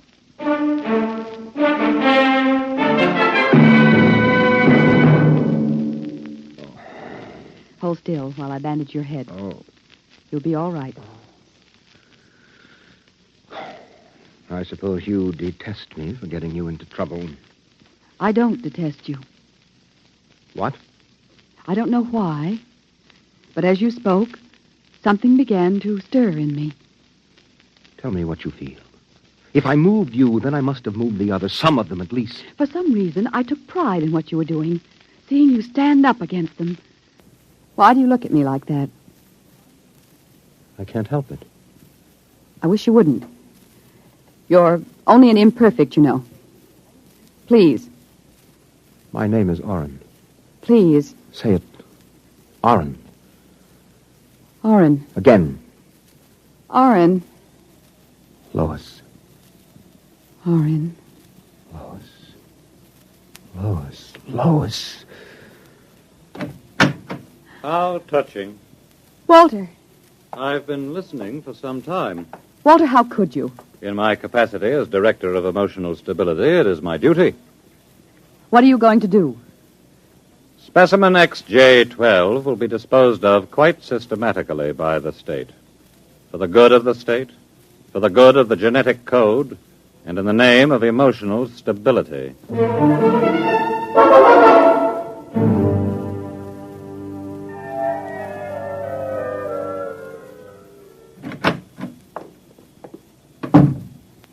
Walter, I have to talk to you. Go right ahead. Walter, you mustn't destroy him. The specimen? Why not? He's emotionally unstable. You have to expect irrational behavior. Aren't you forgetting something, my dear? That you were responding in much the same manner? Or had you forgotten? You see, I'm having him liquidated for your sake. He has an upsetting effect on you. Then send him back to the cages. But don't kill him. You speak of destroying an inferior creature as if it was something unethical. Walter, please, for my sake. I understand that you have entered a plea for postponement of marriage at the Records Bureau. Yes. I was too upset to go through with it. It came as a great disappointment to me. I'm sorry. I was hoping that, linked to a stable personality such as mine, you might settle down. If you were married to me, I might even be persuaded to send him back to the cages instead of having him destroyed. Think it over. If I refuse? The choice is yours. Well, my dear? Perhaps you're right. I am. I suppose I ought to be rational about this. After all, he's an imperfect. I'm glad you've come to your senses. When can we be married? Tomorrow, if you like. The sooner the better.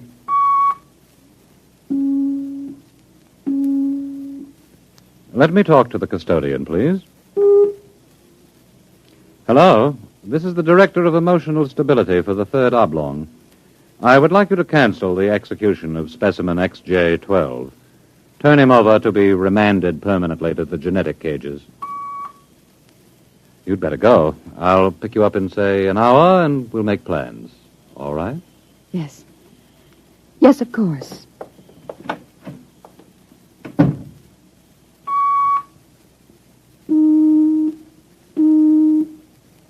Hello. This is the Director of Emotional Stability again. I want you to cancel that last order. Proceed with the execution, but under conditions of absolute secrecy. No, don't use the lethal chamber. Take him through the upper level to the tunnels. Yes. Yes, I'll issue a pass for the radiation checkpoint.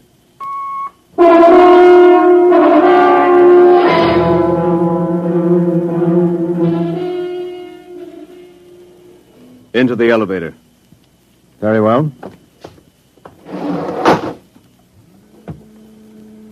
Why are we going toward the surface? The cages are on the lower levels. Radiation check. I've never done that before. New procedure. Walk. Halt! You can't go beyond this point. There is radioactivity in the tunnels. I have a pass from the Director of Emotional Stability for the Third Oblong. Special mission. I'll open the airlock. March inside.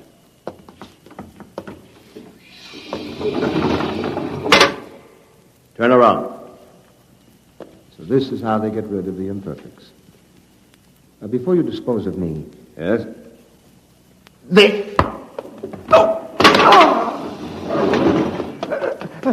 Help! Security! Security! What is it? What's happened? The prisoner struck me. He escaped into the tunnels. He won't last long. Can you go after him? I could send a robot, but it isn't worth the trouble. There's no way back from the tunnels except through here. The only other direction he can go is toward the surface. And the closer he gets, the hotter the radiation. No, I think you can consider your prisoner officially dead.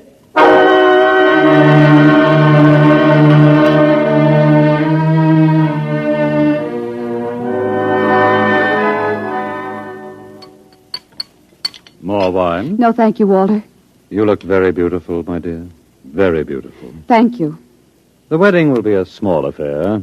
The director of endocrine control, the chief of the security guard. Walter? Yes? Was he returned to the cages? Oh, now, why must you spoil it? Was he, Walter? Well, as a matter of fact, there was a little difficulty. Difficulty? Yes, you see, XJ-12 escaped. How? Where? He struck a guard and ran off into the tunnels. The tunnels? But that's sure death. He's free to return any time he chooses. Now, don't become upset, darling. You planned it, didn't you, Walter? Stability, darling, stability. Stability, stability. Here's what I think of stability.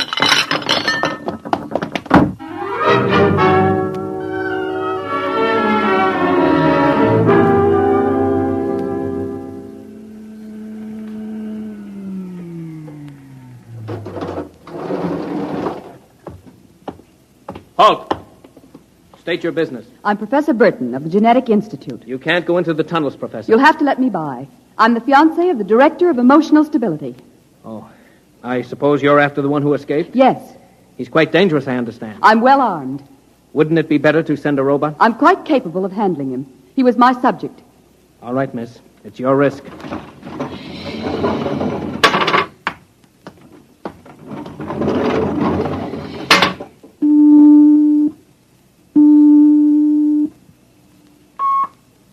Checkpoint. This is the Director of Emotional Stability. Yes, sir. If Professor Burton tries to pass the checkpoint, I want her taken into custody. Professor Burton just passed, sir. She You said that... idiot! But, sir, she said that I she don't had... care what she said. Stop her. Send robots after her. Get her back. Yes, sir. At once, sir. Robot control. Checkpoint to robot control. Order out all televocal robots into the tunnels. Have them bring back any humans. This is a first priority order.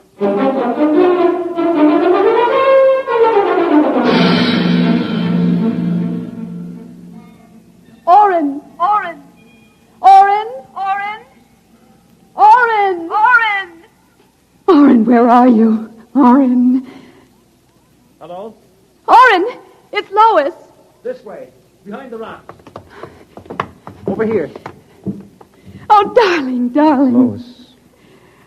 Lois, why did you come here? It's suicide. I had to. Oh, darling, are you all right? So far. You've got to turn back. Give yourself up. They'll kill You me. can't stay here. The radiation is +4 at this point. It gets worse as you approach the surface. Lois, darling, go back. What will you do? I'm going ahead. But you can't. I can. I'm going to the surface. It's certain death. Not even the robots can survive it. Well, at least I'll be the first human in 1,100 years to see what the surface of the Earth looks like. Come back with me. No, Lois. Then I'm going with you. Lois. Don't try to stop me, darling. There's nothing to go back to now. Nothing but Walter and emotional stability. You really want to come with me? Yes. You know what it means. I don't care. My mother used to believe there was a life after death. A place called heaven. We'll believe it, too. Oh, no, Lois, I can't let you go. Oren, I love you. See, I know how to say it now. Say it again. Oren, I love you. What is that? It sounds like... Oren, it's a robot patrol. They're looking for us. All right, come on. This way.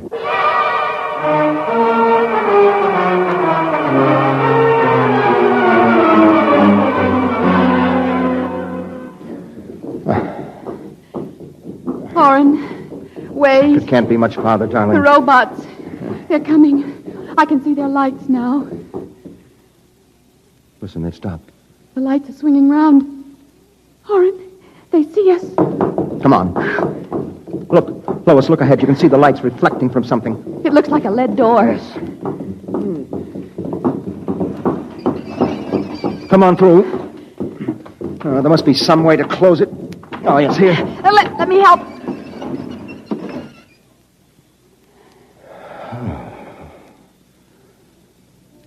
Well, they won't get through that. It's solid lead.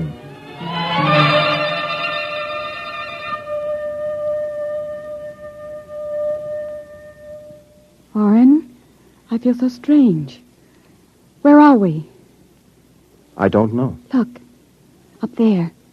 A huge round light. Lois. Yes, Orin. Lois, that's Luna, the moon. We're on the surface. How strange and red everything looks. How it glows. It's the radioactivity. Quiet and peaceful. And deadly. Oh, hush, darling, hush. Sit here and rest a while. Put your arm around me. Yes. Orin, I'm afraid. Orin, we're going to die. Don't think about that. Just think about us. Alone. The first humans to stand on the surface of Earth in 1,100 years. That door must have been placed there by the last handful of survivors who went underground after the atomic wars. And those other lights, the small ones, they must be stars. Orin, I'm so tired. Go to sleep, darling. Put your head on my shoulder and sleep. Hold me, Orin. Hold me very close.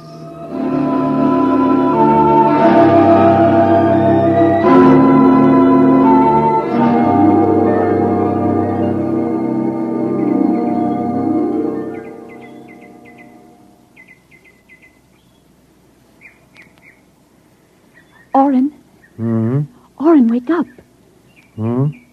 What? Look, it's light. The whole universe is light. Oh, Orin, how beautiful. Look.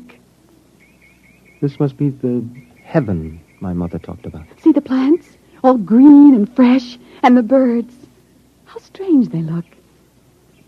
Lois, this isn't heaven. But we must be dead, Orin. We should be dead. The radiation. By all the laws of nature, yes. By yet... all the laws of nature. Orin. Orin, we're not dead. This is Earth. And we're alive. We're not going to die. But, Lois, the radiation, it's present. You can see its effect. Orin, did you ever hear of geotropism? I'm not a geneticist. There is a natural law of adaptation by which an organism will try to adjust itself to its environment by changing. It's called geotropism, don't you see? No. All these generations we've been bombarded by radiation filtering down through the Earth. Each successive generation must have inherited some degree of immunity. But... Orin, it can't hurt us. Don't you see? We're immune. We're probably the first generation to inherit sufficient immunity. But, darling, if that's true, then we can transmit that immunity. We can pass it along to our children. And they to their children. Come on. We'll have to find food and water. The practical wife. Wait a minute. What are you doing with that rock? I want to scratch something on the outside of this lead door. Lois and Orin. 4195 AD. Hello, tomorrow.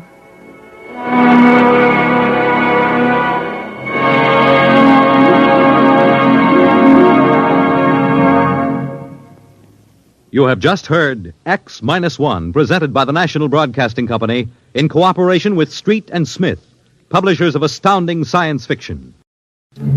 Your announcer, Fred Collins. X-1 was an NBC Radio Network production.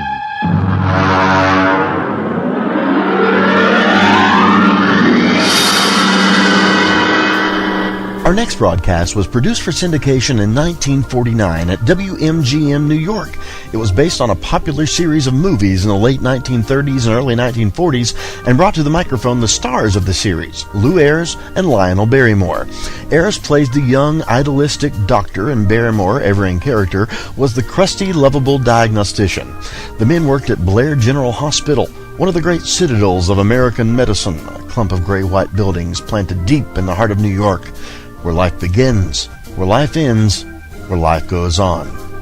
We present to you Dr. Kildare on HOJO Radio. The story of Dr. Kildare.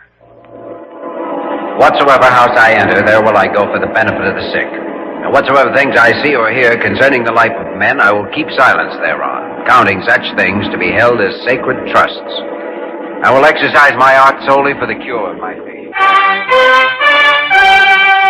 The story of Dr. Kildare, starring Lou Ayres and Lionel Barrymore. Metro-Goldwyn-Mayer brought you those famous motion pictures. Now this exciting, heartwarming series is heard on radio. In just a moment, the story of Dr. Kildare. But first, your announcer.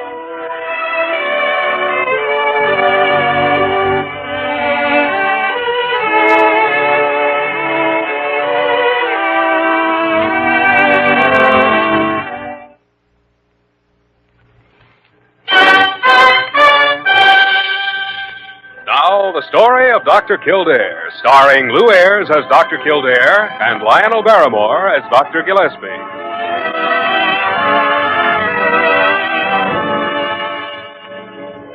Blair General Hospital, one of the great citadels of American medicine. A clump of gray-white buildings planted deep in the heart of New York.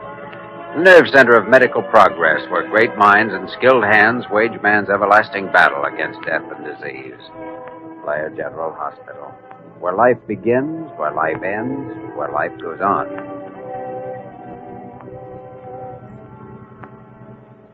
Jimmy, there's only one type of problem case in medicine that a doctor can't do anything about.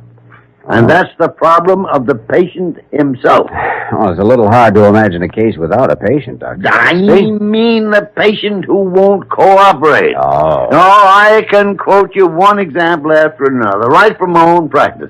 Well, way back in 1934, there was a... All right, I'll buy it. This is one of those discussions that could last for hours, but I've got a night off, and I've got a date. Ooh, well now. It's different. Miss Verna, Jimmy, huh? That's right. Hello, Diana. Hi, Jimmy. Well, Miss Verna, come in. Come right in. Well, I don't want to interrupt anything, but, Jimmy, I'm ready to go whenever you are. Leaving right this minute? Now, wait a minute. Wait. I want to look at this young lady. It's a new dress, Dr. Gillespie. Like it? Yes, indeed I do. Pardon me, Doctor. All right, Parker. Spit it out. What do you want? Well, if I may, I'd like a word with Dr. Kildare. Of course, Parker. What is it? Well, I don't know exactly, but anyway, there's a man out here to see you. Well, I was just leaving. Well, he says it's important, Dr. Kildare. His name's Eddie Chune. Eddie? Who the tarnation's Eddie Chune? Well, you remember Dr. Gillespie? He runs the Moon Temple Inn down in Chinatown. Oh, yes. Send him in, Parker. All right, Dr. Kildare. Uh-huh. Sorry, Diana, but it shouldn't take long just to find out what he wants. Just go right in, Mr. Chune. 1,000 thank you. Hello, Eddie. How are you? Greetings, firstborn, and many respects to you, old philosopher. Mr. Chune? This is Miss Verner. Hello. I'm honored. Jimmy, by all tradition, we should continue these formalities for 20 or 30 minutes, but... Yes, I agree with you. My grandfather, I fear, will not be so modern when you talk with him. It's about him that I've come. Oh? He's dying, Jimmy. Oh, from what cause? 2, actually. You may not have known, but he suffered injuries in an auto wreck 6 months ago. His health has declined steadily ever since. And the second reason is that he's decided to die. Well, Jimmy, there's a case for you. He has agreed to permit an examination, nothing more. And only if I brought you within the hour. Ling Ko is a very stubborn man. Ling Ko? Are you a grandson of Ling Ko's? I have that honor. Well, do you know him, Dr. Gillespie? Oh, for 25 years or more. Well, I haven't seen him lately, though, Jimmy. I'm going with you. Then you will come, Jimmy. Well, Diana, it looks as though we're... Well, I don't see why, Jimmy. We were going out to dinner anyway. Why can't we eat somewhere in Chinatown? Afterwards, I mean. A very good idea. All right, then we'll all go.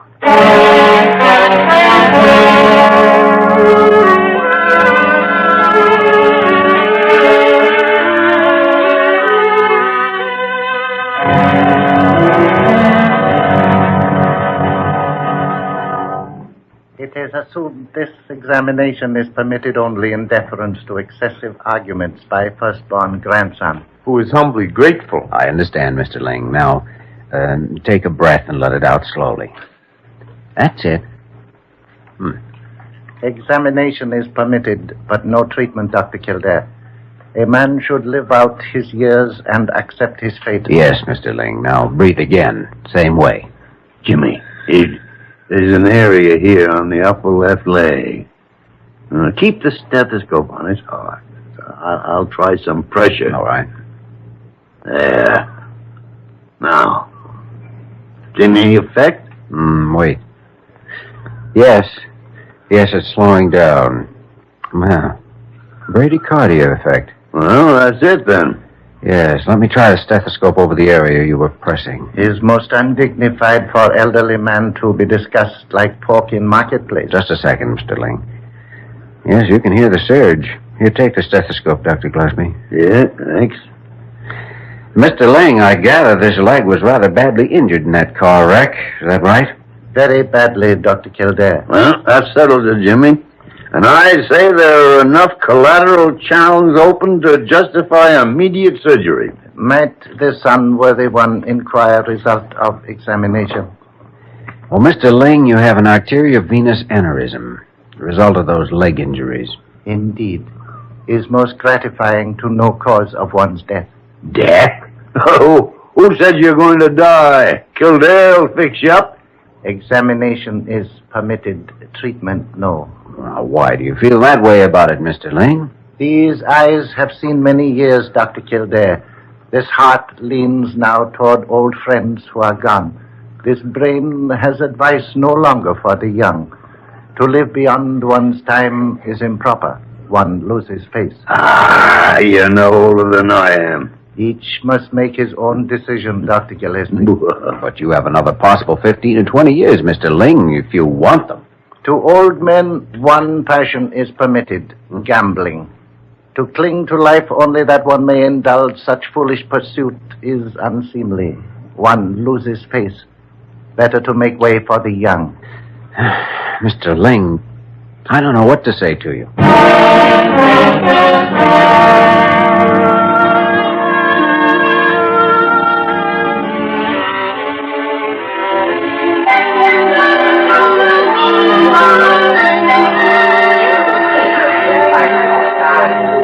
Oh, I know how you feel, Jimmy. What can you say? Usually when you find an attitude like his, there's some reason for it. That's right, Diana. Ordinarily, the patient's life is messed up emotionally, or he's suffering such pain that he wants to die. But not FUNKO. He's entirely philosophical about it. There should be some way of convincing him. It's such a waste to do nothing but just sit and Well, wait. this one hopes that you and Miss Verna are finding our cuisine satisfactory, Jimmy. Oh, wonderful, Eddie. Good deal more satisfactory than your grandfather's attitude. Jimmy, what can one do? He's accustomed to giving advice, not taking it. I hope Dr. Gillespie was not offended. Oh, no, he just thought he should get back to the hospital. You never can get him to eat at this time of night. Jimmy, what is wrong with my grandfather? Well, it's a combination of effects from that leg injury. You see, normally a blood supply is carried by the arteries from the heart to all the tissues of the leg and is then returned to the heart through the veins. But that injury of your grandfather short-circuited an artery and a vein high up in his leg. I see. Well, I think I do. Well, there are enough collateral channels open to keep the lower leg alive, but the main circulation is passing through the short circuit. The heart has to beat faster to handle the increase in fluid, and that raises the blood pressure. It's a vicious circle, and it goes on building up until something gives way. Usually the heart. I see. How long do you think? About a month, Eddie. And yet, through surgery, he could be cured. Oh, yes, by eliminating the short circuit. I've seen amazing recoveries, sometimes in a matter of days. Life does have its ironies. And now it is time for my big surprise. The cook has prepared special for you, sui chi yuck. Sounds terrific, doesn't it? Oh, you have to like it, Jimmy, or the cook loses face. Pardon me now. Uh-huh. He's awfully nice, Jimmy. Eddie? Mm-hmm. Yeah, he's great. And I love this place. Do I sound silly if I say it's romantic? No, as a matter of fact, it is romantic. Moon Temple Inn. Even the name. It's like pagoda bells and pear blossom. Yeah, it is. Jimmy, what are you thinking about? Well, Linko. Oh. You know, there may be a way of changing his mind. It's a chance, anyway. What do you mean? Have you ever heard of saving a life by threatening a face? No. Of course you wouldn't. Neither have I. But I think it's worth trying.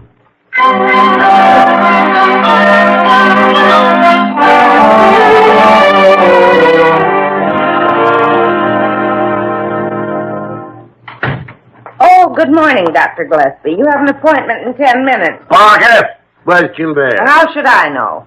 He hasn't been around the hospital all morning. For all I know, he didn't even come in last night. Oh, maybe he had too much Chinese food. Too much Chinese aneurysm. I just think it's a crying shame that Mr. Linko's taking that attitude. Well, now, old Snoopy's finding out about cases before they even come to hospital. I am not. I mean, I just hear things, that's all. I'll bet you do, Biggie. Oh. Good morning, Dr. Gillespie. Well, Jimmy, Good hello. morning. I was just preparing your description for the Missing Persons Bureau. Oh, I had to go out on a case, rather the preliminaries to a case. By the way, I've decided to use cryotherapy in that operation on Ling Ko's leg. Huh? See, by packing the leg in ice, I can slow the metabolism and reduce the possibility of any kind What of... makes you think you'll even have a chance to operate? Oh, well, that's all taken care of. That's what Eddie Chun and I were doing this morning. Here, take a look. Chinatown News. I can't read this stuff. Neither can I, but I have a translation of the item Eddie managed to have planted in this morning's edition.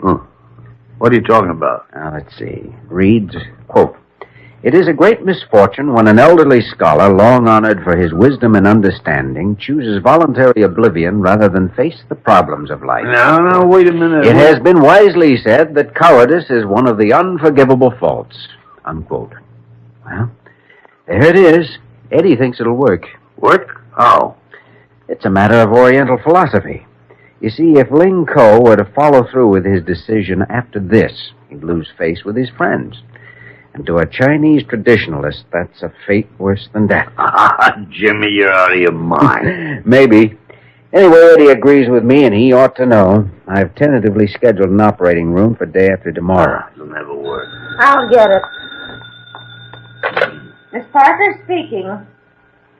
Yes, just a moment. It's for you, Dr. Kildare. Mr. Linko's calling. Uh-oh. Like to arrange for an ambulance, Dr. Gillespie? Kildare speaking. Dr. Kildare, most unfortunate thing done by you and unworthy grandson, Eddie Chun. Oh. Well, I think the end justifies the means. Means will lead to no end, Dr. Kildare. Later edition of paper carries message from this unworthy one saying, when man makes 99 good decisions, is wise to accept 100th decision without question. Yes, that's Many friends have already sent assurances of high regard. Then you won't permit an operation? It is hoped that you and Dr. Gillespie will attend funeral when notified. But, Mr. Ling, Good day, Dr. Kildare. Apparently it didn't work, Jimmy. No. The whole thing backfired.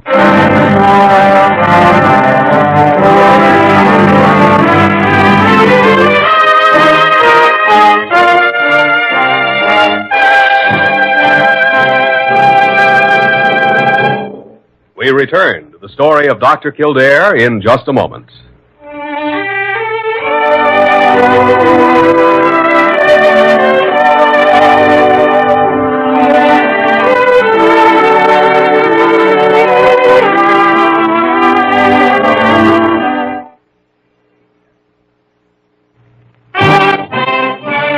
Now we continue with the story of Dr. Kildare, starring Lou Ayres as Dr. Kildare and Lionel Barrymore as Dr. Gillespie.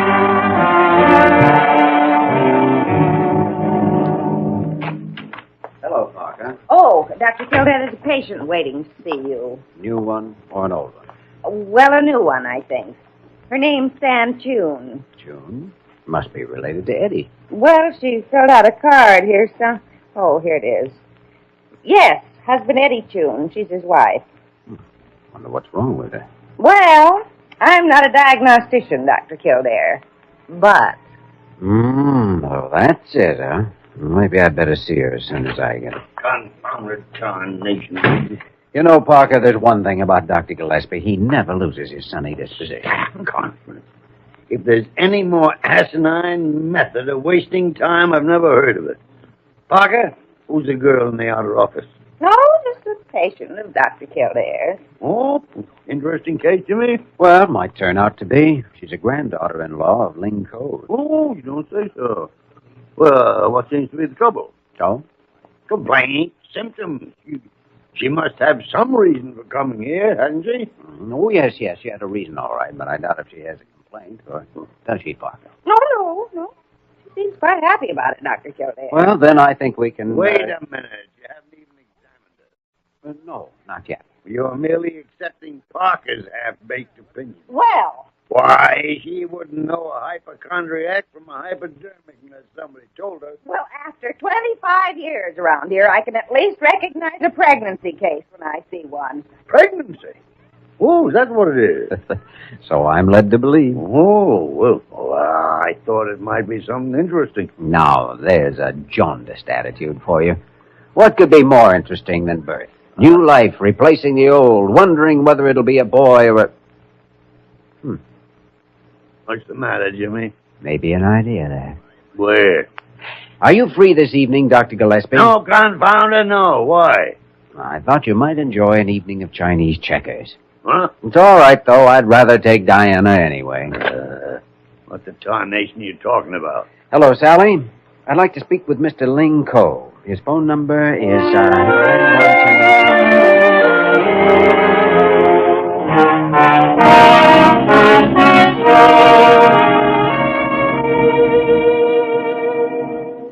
I'm still betting on you, Jimmy. This time, I think you're going to win. Your move, Dr. Kildare. All right. There. Ah, yes. This piece, then, is moved so. Your left flank is stopped. Oh. Well, let's try this. Your move, Mr. Ling? A highly commendable attempt, but with this move, your right flank is stopped, Dr. Kildare. So it is. Well, there isn't too much choice, so, Ah, yes, indeed. And now, at this point, it would seem most dignified for a worthy opponent to concede. Not only dignified, inevitable. I concede. I thought sure you had him that time, Jimmy. When youth bows to experience, no honor is lost. The wise parent often learns from the child his regret of this old one that he will not live to see firstborn son of Chun. Son? Well, I hate to disappoint you, but Mrs. Chun is going to have a girl. 1,000 pardons for contradictions, Dr. Kildare. Horoscope has been cast. Child will be a boy. Oh, no, there's really no doubt about it. You see, this is a subject that's in my field. In fact, I'll bet on it. Is policy of this unworthy one never to decline wager? Name amount, please. Well, staff doctors aren't exactly overpaid. Say $50? Is done. All arrangements will be made. And, of course, they'll have to include an operation on that leg. Otherwise, you won't be here to pay me when the baby is born. That is meaning of arrangements, Dr. Kildare. Oh? $50 will be left in bank with full instructions. Left flank stopped. I think, though, that a man of strong gambling instincts would surely want to know the outcome of the bet. Just curiosity, if nothing else. Outcome is already known. Child will be a son. Right flank stopped. As for attraction in living, to hold great-grandson in arms, must advise Linko has already 9 great-grandchildren. Is no novelty. Your move, Dr. Kildare. Move? What move? For the second time, Mr. Ling, I concede.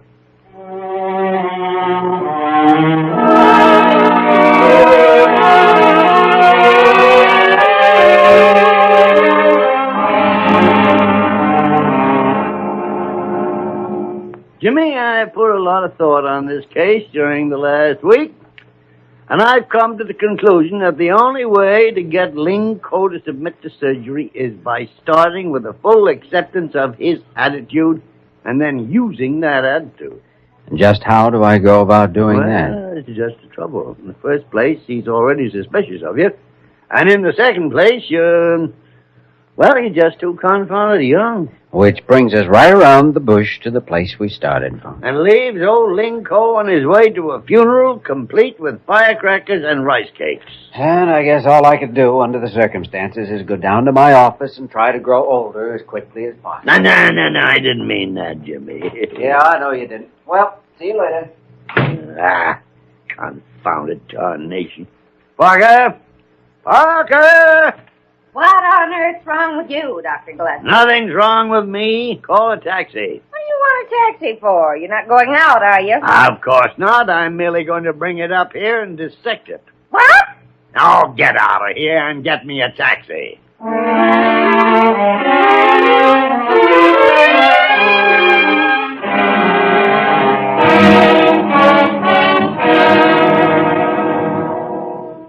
It's strange how life seems to balance, Dr. Gillespie, one thing against another when one grows very old. You know, that's one thing young Kildare can't understand.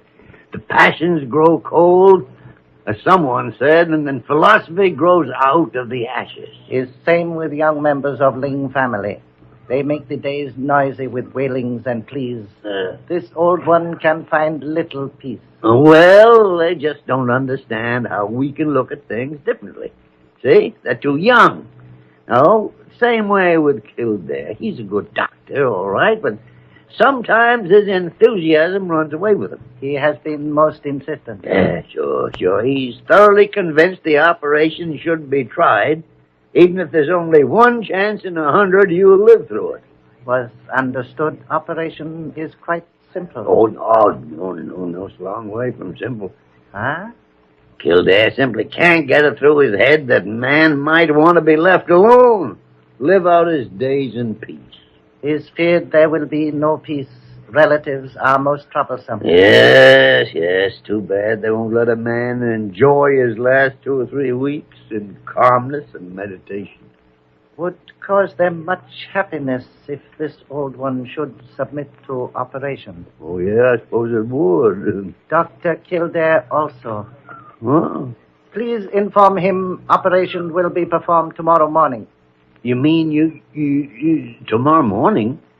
Oh, by the great horn spoon.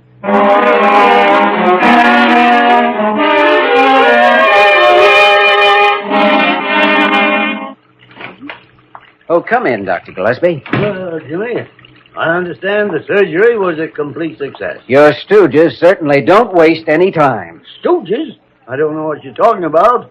Well, was it or wasn't it? It was. Dr. Gillespie, I still don't know how you got him to do it. I mean, change his mind. Well, it was merely a matter of the old understanding the old. Hands across the sea, huh? And, of course, an application of Oriental psychology. Tell me more, Doctor. After all, you know, there's more than one way of skinning a cat. Could be. Only where does Oriental psychology come in? That's not a Chinese proverb. Well, now, Jimmy, I wouldn't be too sure of that. You want to bet?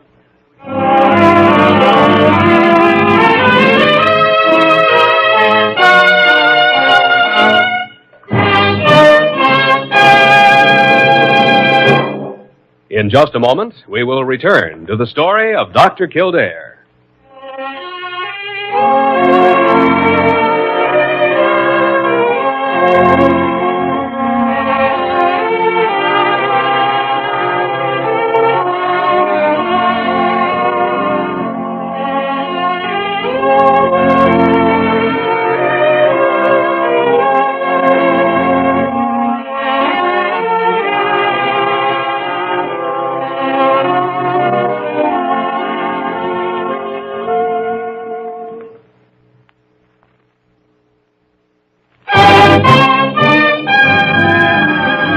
now, once again, the story of Dr. Kildare, starring Lou Ayres as Dr. Kildare and Lionel Barrymore as Dr. Gillespie.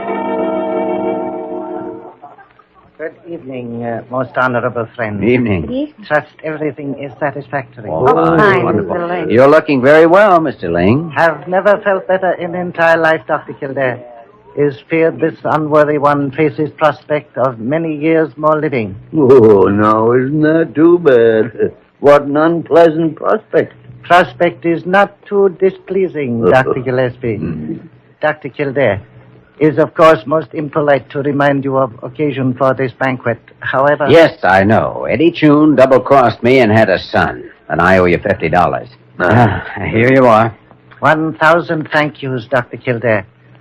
Dr. Gillespie, is thought of this old one that you might enjoy a game of Chinese checkers in quiet alcove across room? Oh, sure. Yeah, that sounds interesting.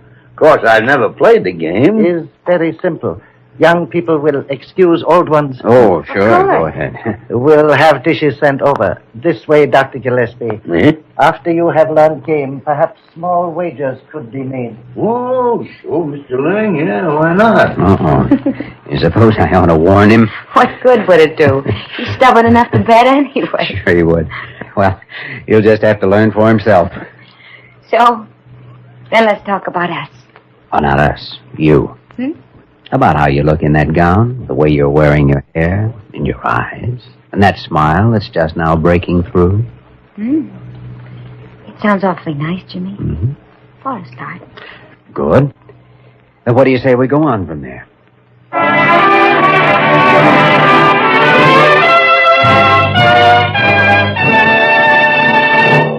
You have just heard the story of Dr. Kildare, starring Lou Ayres and Lionel Barrymore. This program was written by Les Crutchfield and directed by William P. Russo. Original music was composed and conducted by Walter Schumann. Supporting cast included Virginia Gregg, Georgia Ellis, Tudor Owen, and Paul Frees. Dick Joy speaking.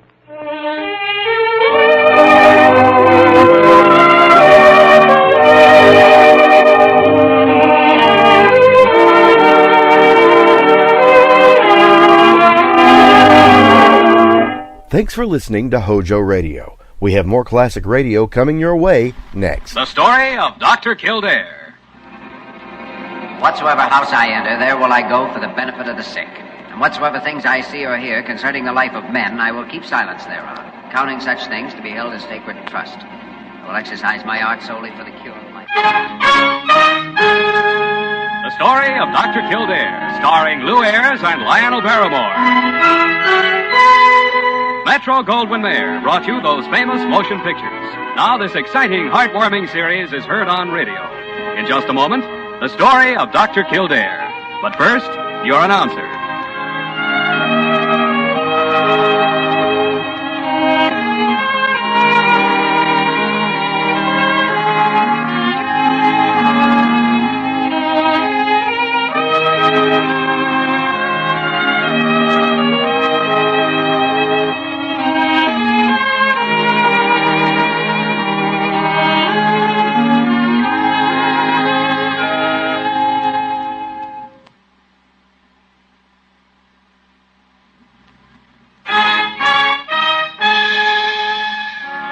The story of Dr. Kildare, starring Lou Ayres as Dr. Kildare and Lionel Barrymore as Dr. Gillespie.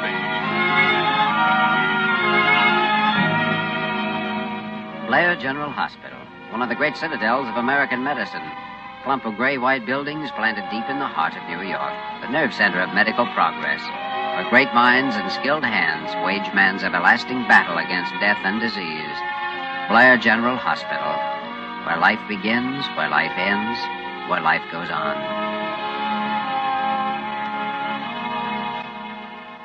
There's one more thing, gentlemen. I want to be told the facts. All the facts.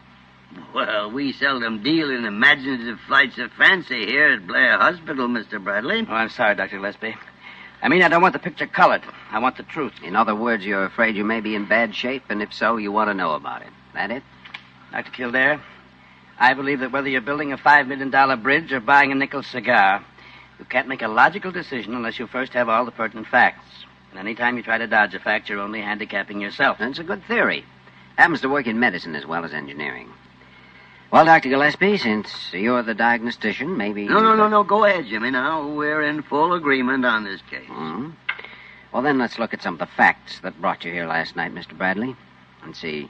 You arrived on a plane from Mexico City, went straight into a 6-hour conference with your board of directors, took a taxi home at midnight, ran up the steps of your apartment, and collapsed. Those, of course, are obvious facts. Go on. Well, behind them is another very important fact. You are 54 years old. Therefore, your heart is 54 years old. Well, that would seem obvious, too. Obvious, yes. But it's the most important fact of all, Mr. Bradley. That heart of yours has been working away steadily without a single pause 54 years, pumping 4,000 gallons of blood a day. Now, add it up. That's quite a job, especially for a machine that's never needed any repairs. There's the point. You see, to some extent, the heart does repair itself, but there are some cumulative changes with increasing age that can't be repaired. Mainly, they involve the coronary arteries that furnish the blood supply to the heart muscle itself. What kind of changes? Well, they're involved with the process of atherosclerosis, hardening of the arteries. The walls of the arteries thicken and limit the flow of blood. Under ordinary conditions, there are no symptoms, but overexert, get worked up emotionally, and angina. Sharp pain in the chest shooting down the left arm. And that means what? Your heart's worn out? You're done for? Oh, ridiculous. Why, I've had hardening of the arteries for 25 years, Mr. Bradley. An attack like this one of yours is merely a warning that you've got to slow down and take it easier. Quit your job and rest for a while. Avoid emotional... Oh, that's impossible. Impossible? Why? Well, I'm nearly finished with the biggest job I've ever done. It's an irrigation project in central Mexico. My stockholders are expecting completion on the specified date. Several thousand farmers down there depending on the water. I'll take it as easy as possible, gentlemen, but I can't quit. Keep on at your present pace, and you'll be back here within 3 months. Dr. Kildare, when I promise something, I deliver it. In 3 months, the job will be finished. Well, giving you the facts apparently hasn't done any good. You're making the wrong decision in spite of them. Well, at least I'm able to figure my chances, so I know what I'm doing. In this case, Mr. Bradley, I'm afraid you don't know.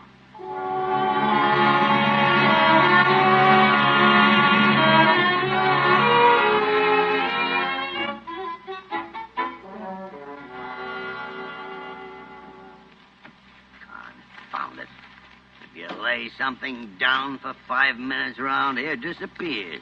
Sometimes it's uncanny. What are you mumbling about? I'm not mumbling. I'm merely trying to find out what happened to a highly important package that came in the mail this morning. Well, there wasn't any package in the mail, except an old seed catalog of some kind. Oh, that's what I'm looking for. I threw it out. What? But what on earth do you want with a seed catalog? Well, that's my business. Wait a minute. It's not that same old stuff about retiring. A little farm in Vermont with chrysanthemums and delphiniums and daffodils. Daffodils. Parker, you know just as much about horticulture as you know about nursing. Nothing. Oh, I know what's wrong with you. What is wrong with him, Parker? Oh, morning, Jimmy. Dr. Kildare, he's talking about retiring and snarling at everybody around here. No. Simply because he hasn't had an interesting case in nearly a week. Oh, I know this. She's out of her mind. Well, if she happens to be right, I may have a cure for you. A wayman's bringing an emergency patient from the airport. Be here in a few minutes. Oh? You know anything about the case, Jimmy? Only that the patient's name is Bradley, and it's a heart attack again. Bradley? Oh, by the great horn spoon. You know, we were wrong. It only took 1 month.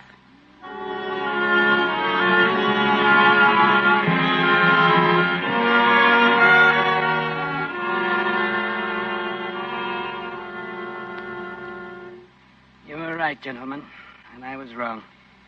Well, the construction job's near enough done now, so it doesn't need pushing. It was quite a gamble, Mr. Bradley.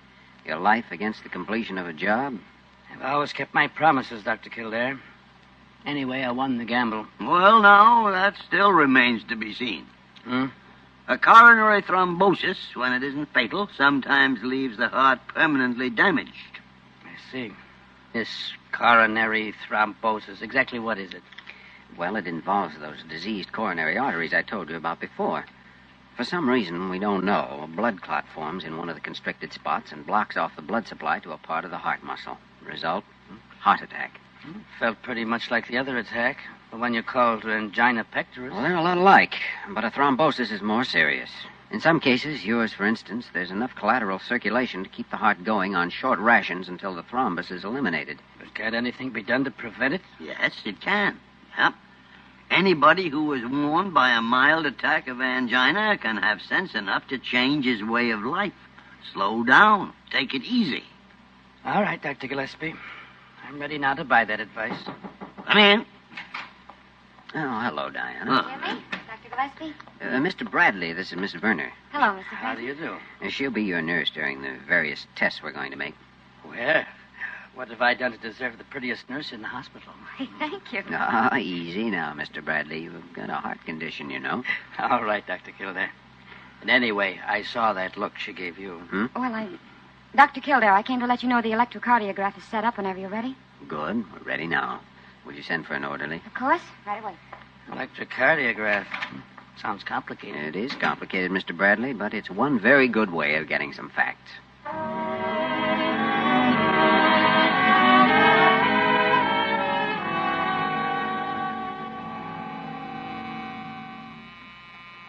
You sure that machine's working all right? I don't feel a thing. No, you shouldn't. I think you better step it up a little, Jimmy. It's only touching 7. All right, Doctor. Maybe I'm short-circuited somewhere. It could be. It may blow a fuse any minute. Diana, are you ready with those hypos? Yes, Doctor. More shots?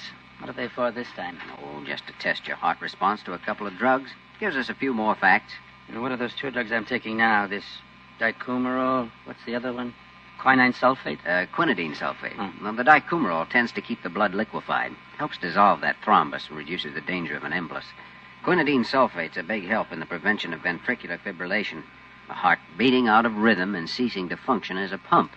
Jimmy, I think we got enough control film now. Let's try the digitalis. Right. Diana, first hypo. Yes, Doctor? What have you found out so far, Dr. Gillespie? Well, we won't know until we go over the charts later. This is all being recorded on photographic film. I see. Guess I was expecting something more spectacular. You'll get it with the next test. Phonocardiograph. Phonocardiograph? Yeah, picks up your heartbeat and amplifies it electrically. It's quite a sound, Mr. Bradley. It may scare you right into a relapse.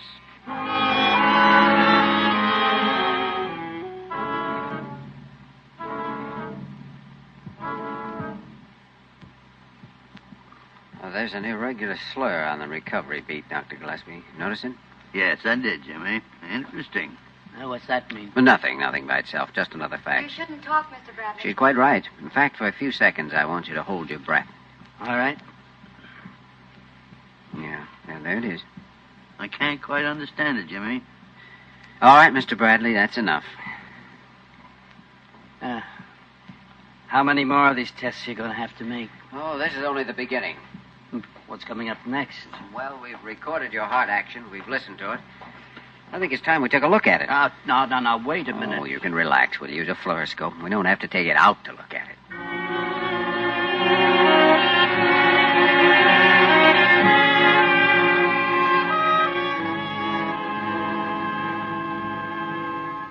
Be all right if I raise him up to a sitting position? Yes, if we can get a better focus that way. Well, it's a better angle for the fluoroscope. Now, wait, Mr. Bradley. We'll raise the head of the stretcher. Sounds like the ratchet gear on the guillotine. Well, that's a fine morbid observation, Mr. Bradley. There, how's that? Well, let's see now. I can put the screen across here. Now, that's fine, Dr. Kildare. Take a few seconds for the tube to warm up. Dr. Kildare, you said something about possible damage to my heart. Exactly what did you mean? Well, when the blood supply to some area of the heart muscle is temporarily interrupted, that area may die and be absorbed. It's replaced then by a scar tissue. Mm-hmm. And if the area's too large, it's just too bad. That it? Well, not necessarily at all. All right, gentlemen, anytime you're ready. Go ahead. Oh, here, Jimmy. Here, plenty of room. I'll move over a little. Thanks.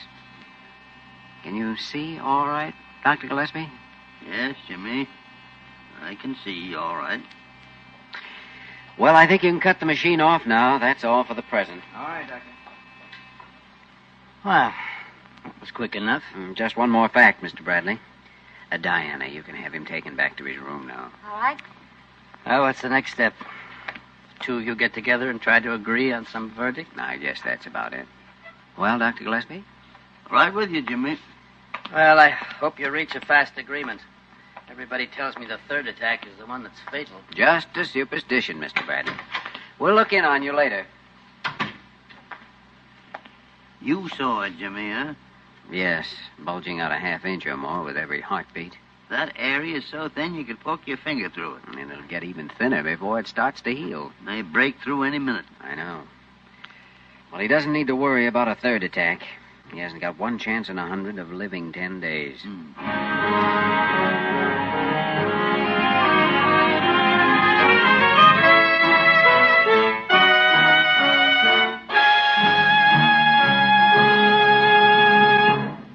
We return to the story of Dr. Kildare in just a moment.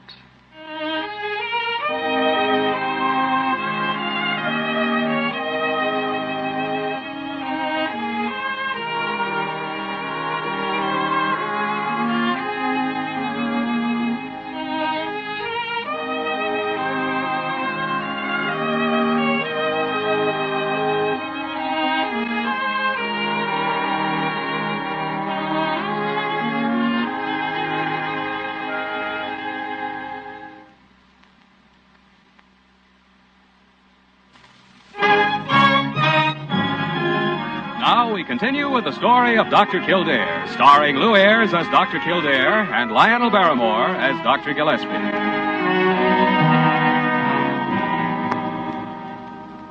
Parker, don't stand there and tell me you don't know where he is. With that long nose of yours poking around through the corridors, you're bound to know. Well, I guess my nose is quite normal, thank you. Huh? Would be on an anteater. Oh. Kildare hasn't left the hospital. Therefore, he is in the hospital. Somewhere. But where? Well, how do you expect me to know? Oh, shut up, Parker. I'm talking to myself. Well. It's too bad you can't do some useful snooping once in a while instead of... Kildare. Gillespie? Parker? Hello. I've been looking all over the hospital for you. Oh? Well, I was up in the library file room reading case histories. Something on your mind? Yes, Bradley. I've thought of one possibility that might save him. My dear Dr. G, so have I. Ah? What's yours? No. You first, Jimmy. Well, the Beck operation. Opening his chest, grafting a fascia over the weak area of the heart muscle. Hey, pretty dangerous, Jimmy. As it now stands, he has practically no chance. Well, the wall may hold out and heal by itself. You know it won't. Well, it does happen sometimes. If this were 4 or 5 days from now, maybe. But his heart's going to get worse before it even starts to heal. Yeah, I know, but nevertheless, Jimmy... I've gone through every case history in the library dealing with these so-called heart aneurysms, and you know the chances involved both ways. You've never performed a Beck operation? It's no tougher than a patent ductus, and I've had fair luck with those. Yes, you have. I don't see any other possibility, Dr. Gillespie. It's the only way. Let's go and talk to Mr. Bradley.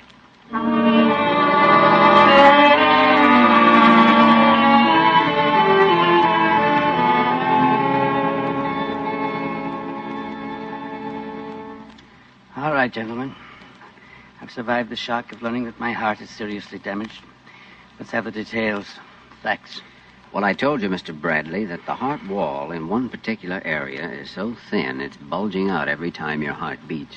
It's like an automobile tire, Mr. Bradley, with the inner tube pushing out through a worn spot in the casing. The human heart kicks up a pretty fair head of pressure, you know. It'd have to pump that 4,000 gallons a day you were talking about. Yeah. All right. What's likely to happen? Roughly the same thing that might happen with that inner tube of Dr. Gillespie's. A little extra pressure or a spot of deteriorating rubber, and that's that. You said something about an operation, Dr. Kildare. Is this what you meant? That's right. It involves opening the chest cavity and working on the heart itself.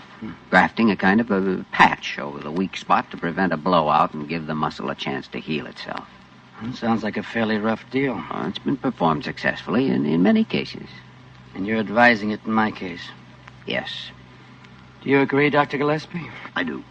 As far as I can see, there's only one thing to consider. Without the operation, you have about a 1% chance of pulling through. What chance with it? Well, very good. Exactly how good? Better than 50-50. I see. You ever performed this operation before, Dr. Kildare? No, I haven't. Is he a good surgeon, Dr. Gillespie? During 35 years in the profession, I have never seen a better one. Well, for 20 years, I run a successful engineering firm on the policy of always hiring the best man for the job. And 50-50 is a fair enough bet. Let's get started.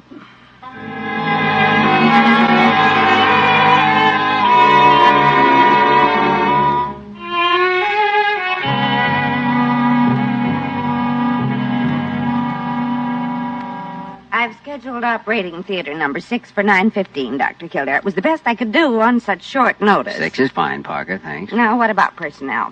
Diana Werner will stand in as surgical nurse. I'd like you to handle the pre-med. All right. Anything special on it? No, standard. Still haven't heard about Ramsey, but I... Ramsey's assigned. I just okayed it. Oh, thanks. Here are the lab reports. Bradley's general physical condition's excellent. So how do you feel? I'll be all right. Kildare speaking. This is Ramsey, Doc. Understand we got a job of work to do. Yeah, kind of a tough one. So I hear. What do you plan to use? Maybe on the table a long time, so we'd better play it safe. Cyclopropane, plenty of oxygen. 2080? We'll start with that. Okay. 9:15 and 6, huh? Right. Bye. Well, I guess that's that. Well, apparently the next step is to operate.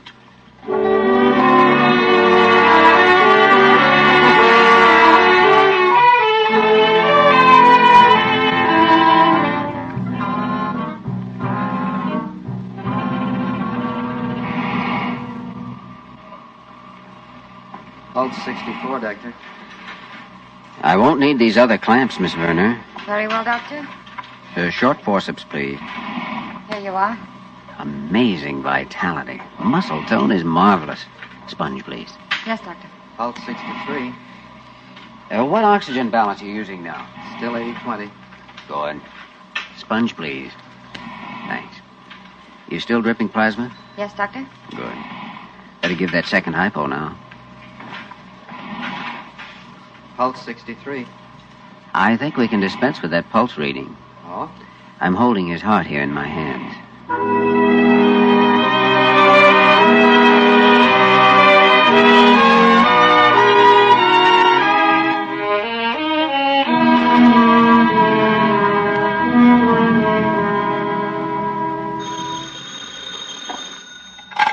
Miss Parker speaking. I'm sorry, Dr. Kildare's still in surgery. Who's it? Yes, I know it's been over 4 hours, but nevertheless, Dr. Kildare's still in surgery. Goodbye.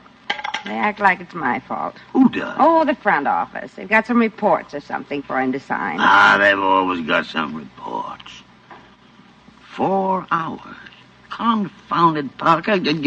Are you sure he's still in surgery? Now I get it from you. Anybody would think I was operating on Mr. Bradley. Well, I wish nobody was. This long. Dr. Kildare knows what he's doing. What could go wrong? What could go wrong? 100 things could go wrong. Name one. He could be cursed with having a nurse without a brain in her head. Well, that's gratitude for all the years I've given you. Who's winning? Oh, Jimmy. One of the comforting things in this changing world is the beautiful relationship between you and Parker. Jimmy, you have just set a hospital record. 4 hours in surgery. Oh, no, I've been with Bradley in his room. We finished the operation a couple of hours ago. Oh, you did, huh? Sure. Parker? Well, I thought, I assumed. Yeah. I just remembered. I guess I'd better go up to the 10th floor and, do something about something. Yeah, do something for me while you're up there, will you? Jump off. Oh! I am so tired I could sleep straight through 24 hours. Well, now, before you doze off, Jimmy, did we win or lose? Oh, can't be entirely certain for several days, but judging by the absence of shock and his physical response, we won. He'll live, I'm sure of it. Good. And congratulations, Jimmy. Why do they do it, Dr. Gillespie? Do what? What Bradley did. Ignore the warnings and throw away their lives. He was lucky. Thousands of people aren't. Why does the chicken cross the road? It's the simplest rule in the world. Use your head and save your heart. Yet they go right on ignoring it. Oh, it's going to slow down and take it easy next year. Next year never comes. Never. Well, what can you do except give them the facts and hope for the best? Oh. And of course, treat them when they come into the hospital. Sure, but most of them wouldn't even have to go to a hospital if they'd only think. Yeah, but now you're slipping over into the realm of human foibles, Jimmy. And to avoid a lengthy and unproductive discussion, I think maybe you better get some sleep.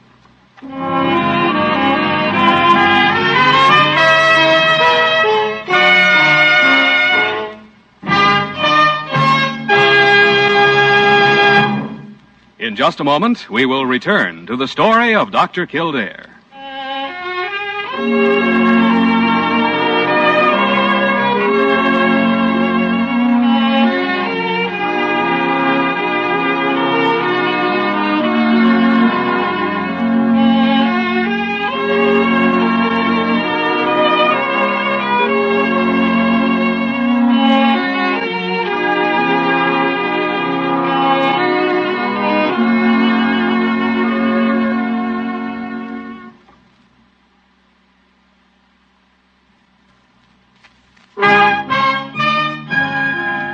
And now, once again, the story of Dr. Kildare, starring Lou Ayres as Dr. Kildare and Lionel Barrymore as Dr. Gillespie. I don't know, gentlemen. I suppose everybody's glad to leave a hospital. But I'm especially happy to be walking out instead of being carried. Well, it's up to you from here on, Mr. Bradley. You can take it easy and live 20 years or more. Or go back to the same high-speed life in that third attack. Not me, Dr. Kildare. I've already made arrangements. I'm retiring to a little farm in Vermont. Vermont? bad did it. Well, now, what that's very interesting. Well, that's where I'm going when I retire. It's a great country, all right. Oh. Well, I won't take up any more of your time. You know, you can't really thank anyone for saving your life, so I'll just say goodbye. Goodbye.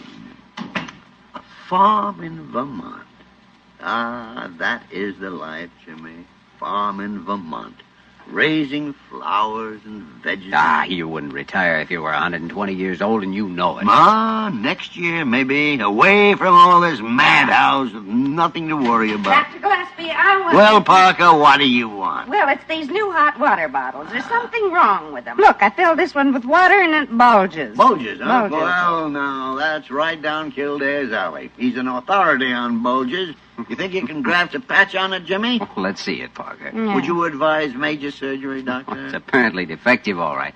Notice what happens when you squeeze it. Oh, that's nothing, Dr. Kildare. It's when you push on it here that it really... Oh, good heavens. Confound it, Parker. What are you trying to do? Drown me? I didn't know it. She didn't know it was loaded, Dr. Gillespie. From head to foot.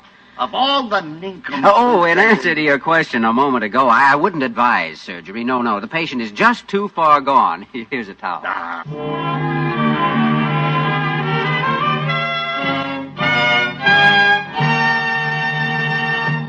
You have just heard the story of Dr. Kildare, starring Lou Ayres and Lionel Barrymore.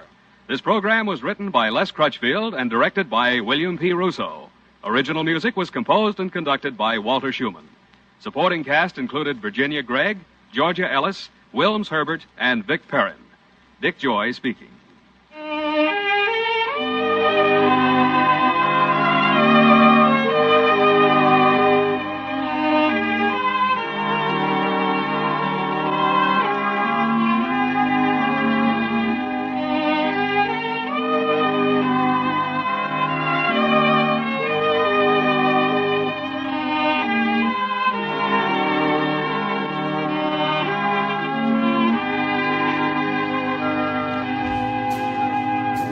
Our next broadcast is a radio mystery drama which ran from May 16th, 1942 until September 27th, 1955 on CBS Radio Network. The show was also broadcast in Chicago and over Armed Forces Radio. On the West Coast, it was sponsored by the Signal Oil Company.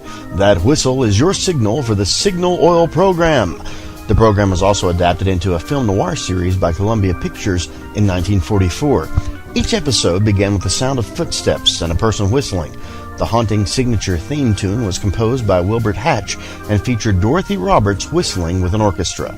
We present to you The Whistler on HOJO Radio. Wait a minute. Have you heard the strange tales of the Whistler?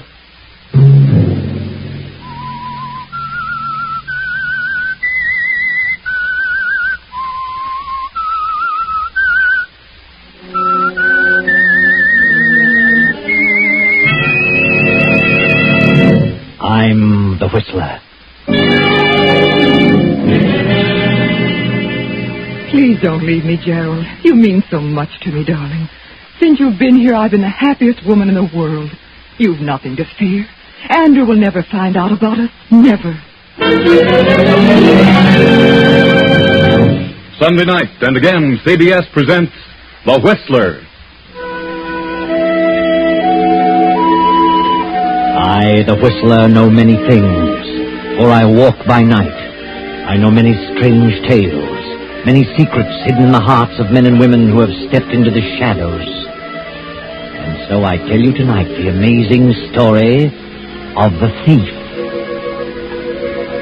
Catherine Ford sits in the library of the Ford Mansion and ponders over the past.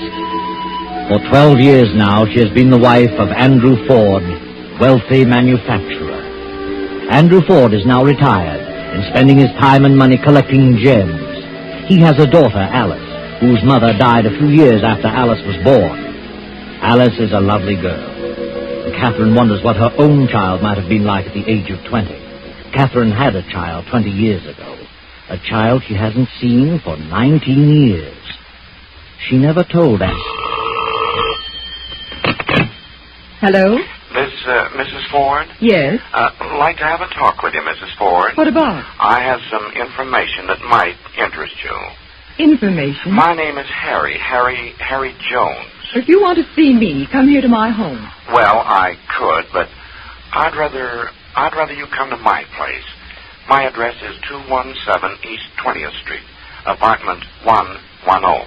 What's this about? I'll tell you when you get here. I have some good news for you. I'll not come till I know what your business is. Oh, this is no kidnapping trick. I've really got some news for you, interesting news. What about? About George Watson. George? Very well. I'll come right now. The address again? Apartment 110, 217 East 20th Street.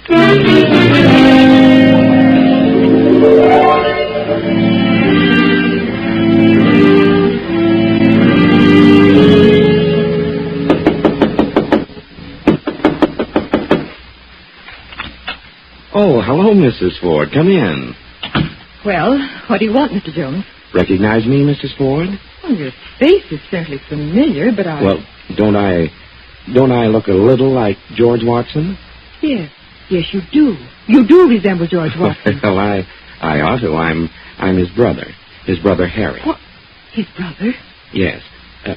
Don't you believe me? Where is George? Don't you know where he is, Mrs. Ford? Well, I imagined he was dead. Dead?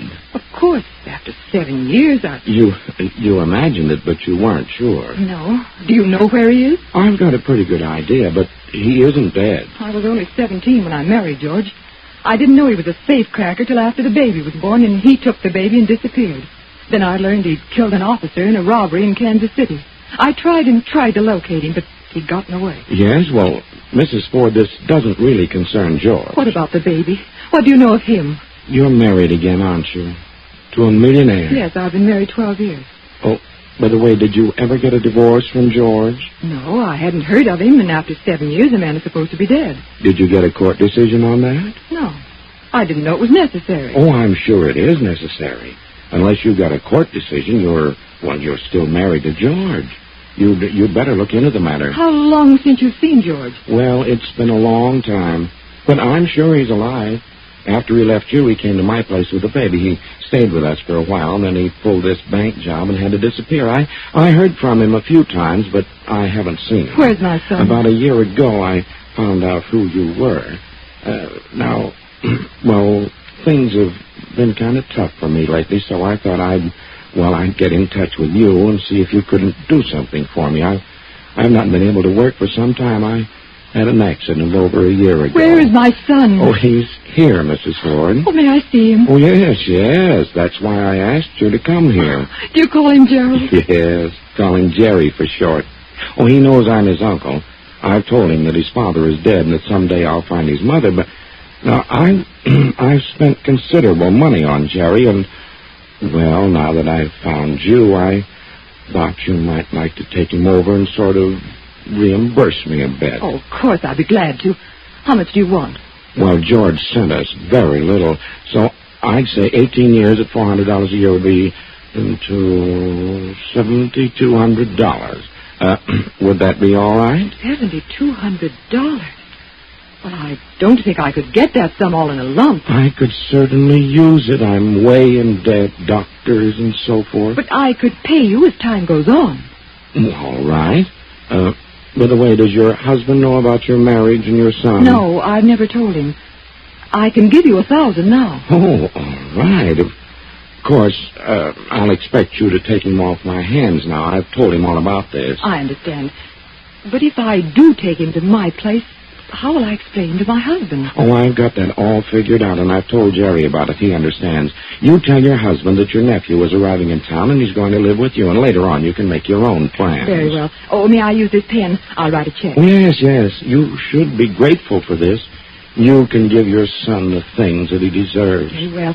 He'll be my nephew, George Watson. I'll pick him up here tomorrow. But first, I must see him. Oh, certainly, certainly. Jerry, come in here. Yes, Uncle Harry? Come in, son, come in. Jerry, this is your mother. Yes, I know. I knew you were coming, Mother. Oh, Gerald, darling. Uncle Harry, she's beautiful. Are you sure? Oh, yes, son, I'm sure she's your mother. And her name is Catherine. Looks just like George, doesn't he? Oh, yes, just like... Oh, Gerald, my darling. I just can't believe it. You're so lovely. You're not at all like I imagined. I thought that... Oh, darling, this is the happiest moment of my life. You don't know what it means, Gerald. For 19 long years. No, I understand, Mother. Oh, I'm sorry, darling. Well, now what do we do? You understand my situation, Gerald. Yeah, I'm sort of a ghost out of the past. So I guess I'll have to be your cousin or your nephew or something. Then tomorrow I'll pick you up bag and baggage and take you to my place. You're my nephew from, well, let's say Kansas City. Well, that's good. Kansas City. Oh, and darling, I'll try to make up for all those long years. I'll try so hard. I'll call for you at 3 and we'll get some new clothes and everything. Oh, thanks. I could sure use some. Oh, it's late. I must run along now. Could I see you a moment outside, Harry? Oh, I'll leave. Good night, Mother. Good night, darling. Here's your check for $1,000. I'll give you more as soon as I can. Oh, believe me, I'm so grateful. He's a lovely boy. 20 years. Doesn't seem possible. No. I'll see you now and again, Mrs. Ford. I'll expect a little as often as possible. Oh, yes, of course. I'll do my best. Yes, you wouldn't want your husband to know. Why do you keep saying that? I don't like that. It sounds almost like blackmail. Oh, Mrs. Ford. Well, I'm sorry. I didn't mean it that way. Good night. I'll see you tomorrow.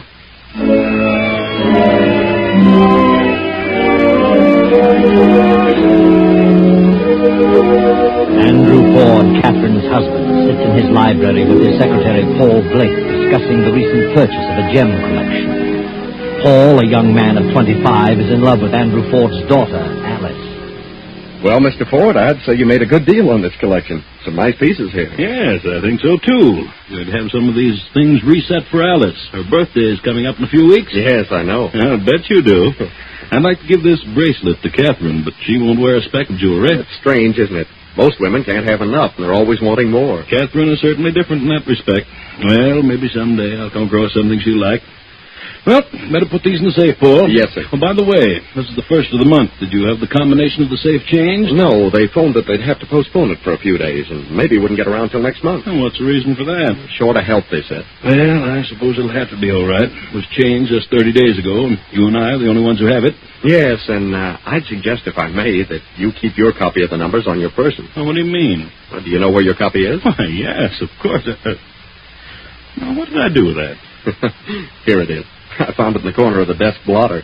It's obviously a combination. Anyone would know that. Well, that is stupid of me. Why don't you memorize it and destroy it? Oh, I've tried, but we change them so often I get all mixed up. I'll try to hang on to it. There are too many servants about, and too many new ones coming and going. That's true. Well, I'll just be more careful in the future. I don't suppose anyone saw this card. I hope not. I wish we could get it changed at once. I've done my best, but I'll keep after them. Yes, do that, Paul. I'd feel better about it. Hello, am I intruding? Yes, you are, Alice. But I suppose there's nothing to be done about it. Oh, that's a fine thing to say. Put them away, Paul. What have you got there? None of your business. Oh, something new? Something you picked up at an auction? Never mind. Oh, let me see. Put them away, Paul. Should have them all on in 5 minutes and try to talk me out of them. Yes, sir. Sorry, Alice. Well, all locked up. Well, I'll run along. Soon be time for dinner. Oh, by the way, are we having any guests this evening? Just one. Really? Who is it? Oh, I don't know. Catherine says it's a surprise. Well, I wonder who it is. I can't imagine. Well, I'll see you both later. Yes, sir. What has Father bought now? Some more trinkets? Yes, a nice collection. You're very lovely tonight, Alice. Am I? Thank you. Show me what he got. Oh, I can't do that. He wouldn't like it. All right, I can wait if you're going to be mean. Alice, why don't you let me speak to your father? What about? Why, about us, you and me. Go ahead, speak to him. Well, I can't do that without your consent. You know I love you, but I can't ask him till you say the word. What word? What word? Well, that you'll marry me if your father gives his consent. You do love me, Alice. Paul, I don't know anyone I like better, but... But what? Well, I'm just not ready to get married yet. Lots of girls get married before they're 20, but anyway, I'll keep on asking you. You mind? No, not at all. I just want to be sure. Oh, hello, Alice. Paul.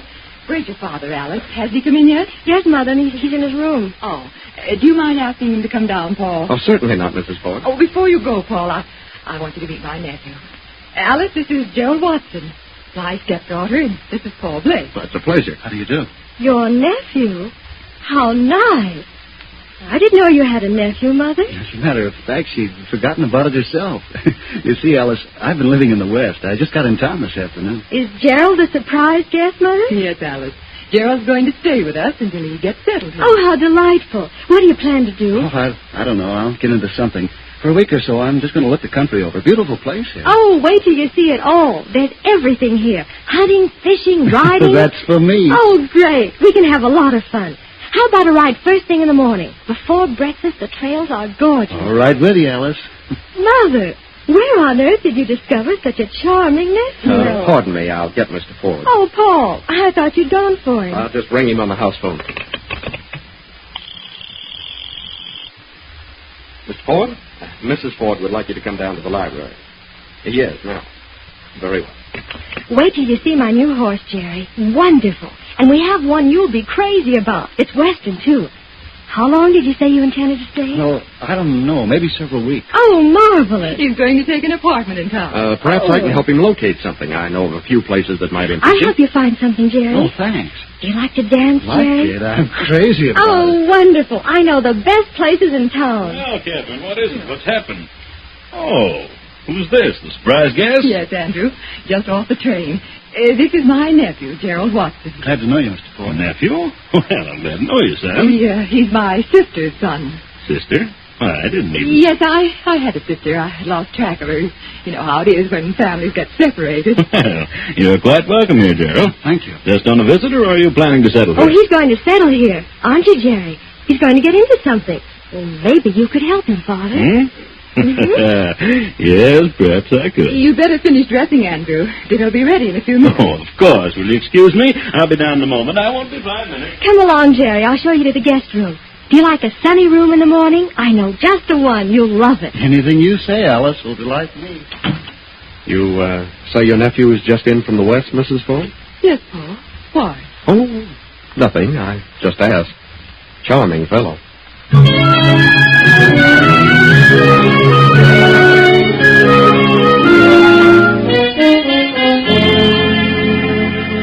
2 days pass, 3, 4, then 2 weeks go by. Alice has helped Jerry find an apartment, but he still continues to spend most of his time at the Ford estate.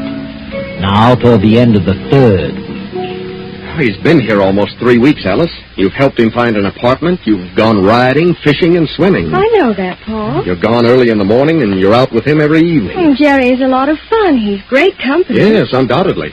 But I don't have a chance. He has no work to do, no responsibilities, and I have to attend to a number of things during the day. I understand, Paul. You're quite busy.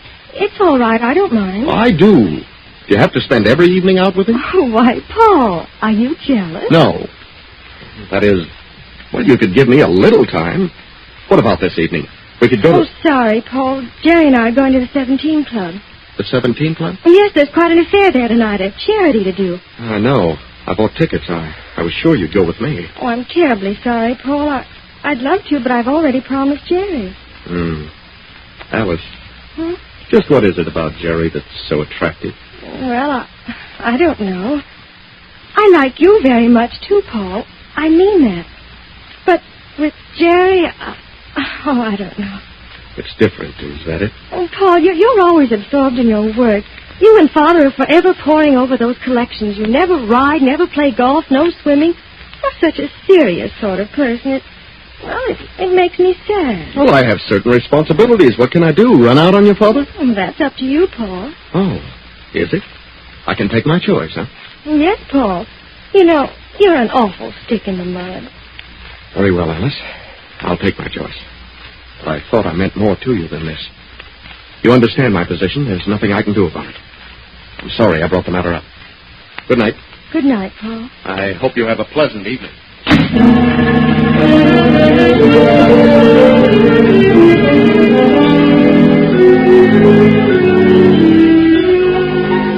3 more weeks pass, and Paul and Alice continue on unfriendly.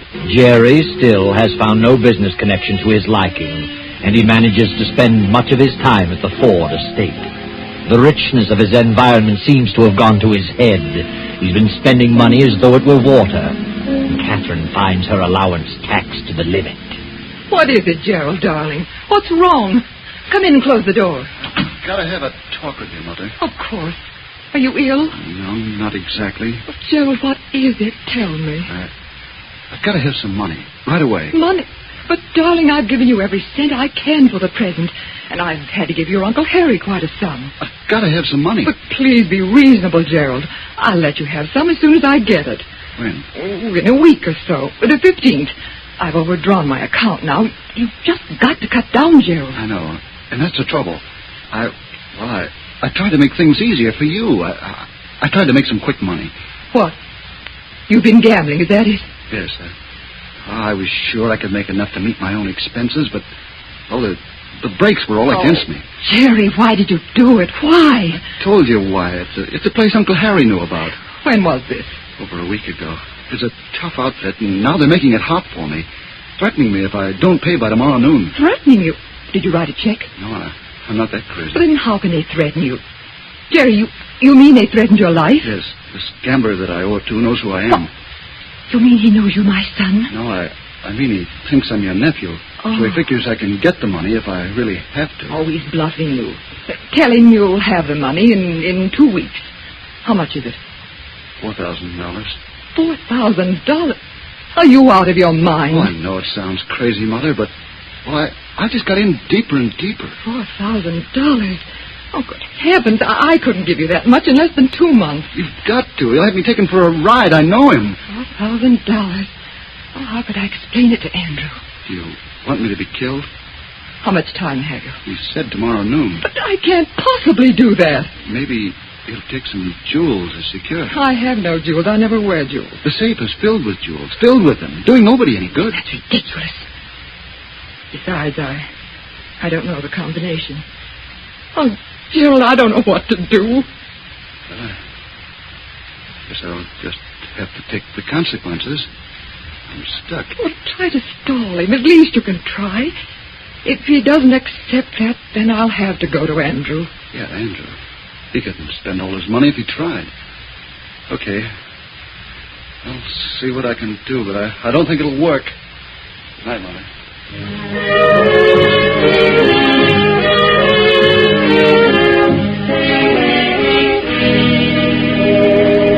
The next day, Andrew Ford steps to the safe and after a few twists of the dial, the door swings open. He takes a long velvet-covered case from the safe and places it on the desk, opens the lid. Great Scott. Bracelet, emerald ring. Paul! Paul, come here. What is it, Mr. Ford? What's wrong? Look in that case. The diamond bracelet is gone. Yes, and the emerald. And several other smaller pieces. Oh, how do you like that? 5 pieces gone. Is the combination set? Of course. Can't understand this. Well, why do you suppose the other pieces were left? I wonder. Well, only you and I know the combination. That's right, Paul. And you certainly wouldn't steal your own jewels. No. Well, that sort of puts me in a very embarrassing position. Unless... Unless what? The card you left on your desk bearing the numbers. Do you suppose, well, that someone in the household did see that? You mean Alice or Catherine? Why, that's ridiculous. Jerry wouldn't know because I found the card before he came here. Of course, one of the servants might have recognized the numbers as being a combination. Perhaps that's it. Well, it certainly wasn't forced. There's not a scratch on the door. Then someone knew the combination or was experienced in juggling tumblers by sound. I'd better call the police. No, not just yet. But I want this cleared up. I didn't take them, and since I'm the only other person who was supposed to have the combination, I'm in a tough spot. Yes, you are indeed, Paul. But whoever took these things must be planning to dispose of them. Why? They've taken only the pieces that would be the easiest to dispose of. Not one stone would have to be cut.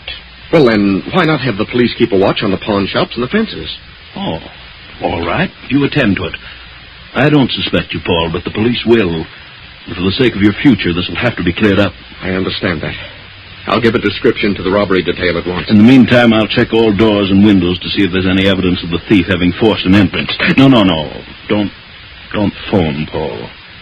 There are too many extensions on this line. Oh, very well. I'll be back as soon as possible.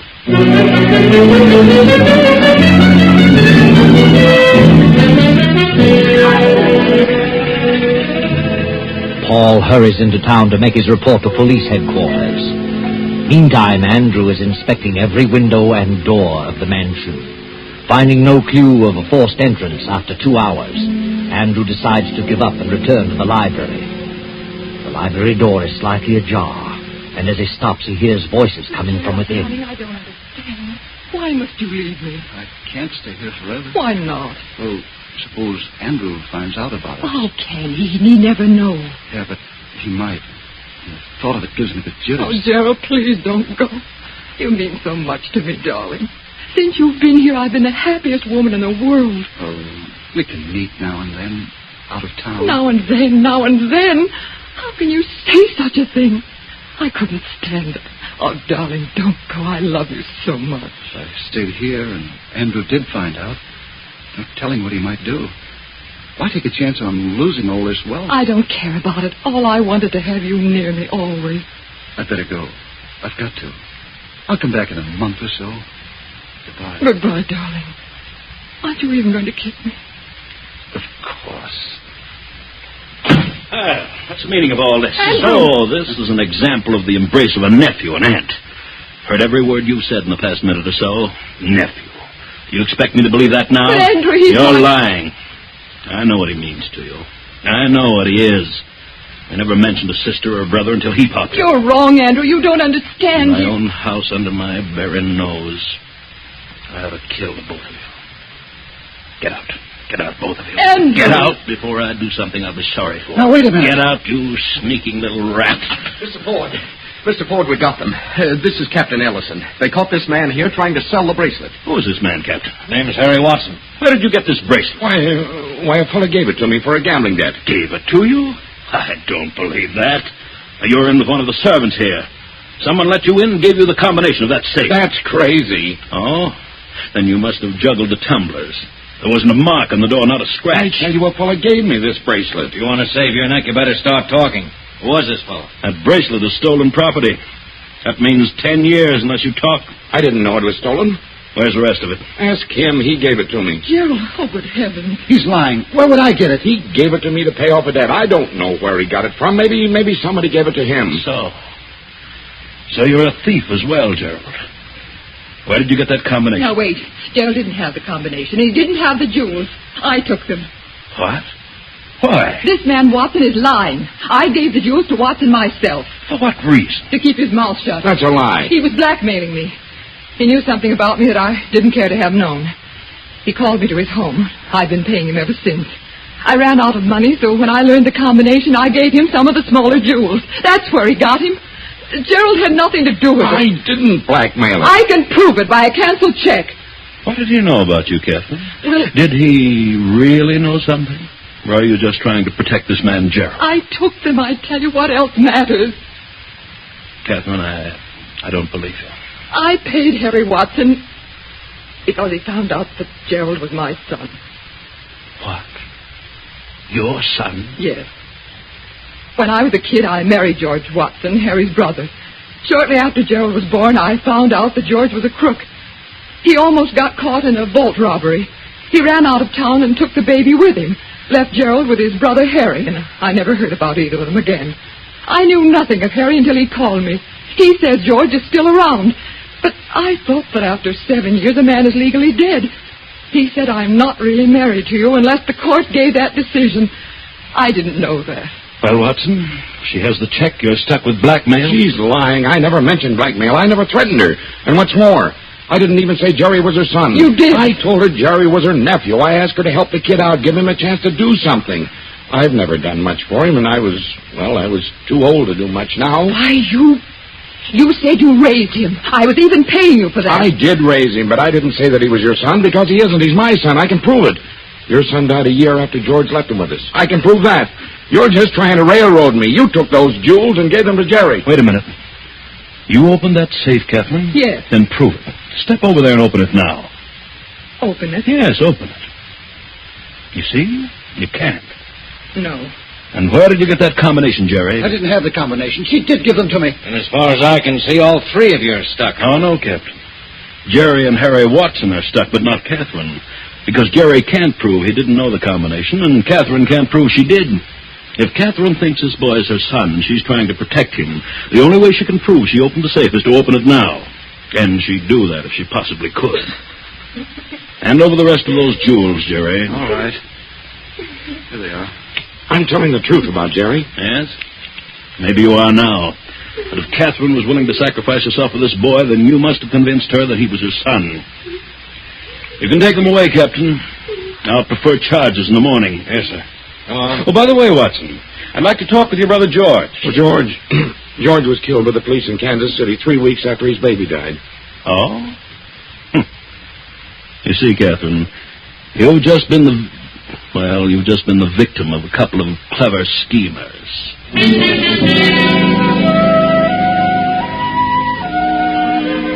Yes, but you're still wondering, aren't you, Catherine? You're wondering if Gerald really is your son. Wondering if Harry wasn't lying just now to save himself from charges of blackmail. But don't worry anymore. Harry is telling the truth. Jerry isn't your son. Your son and his father were both dead many long years ago. But there's one thing you'd all like to know. How did Jerry get that combination? Well, Jerry had an eye on that safe, and he worked with it several times. Now, Paul knew this, and deliberately left it unlocked one night, knowing that Jerry would keep trying to open it. And he did. Then Paul put the police on Jerry's trail, and they followed through till Harry Watson tried to peddle the bracelet. Paul didn't do a thing, just forgot to lock the safe. Very simple.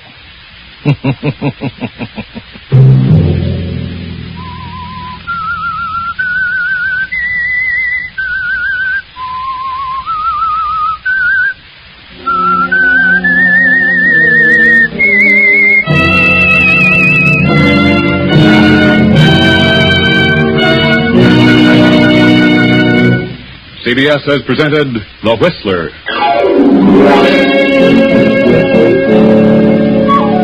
Original music for this production was composed and conducted by Wilbur Hatch. The Whistler is written and directed by J. Donald Wilson and originates from Columbia Square in Hollywood. Next Sunday night at 8:30. I, the Whistler, will return to tell you another unusual tale. Good night. This is the Columbia Broadcasting System.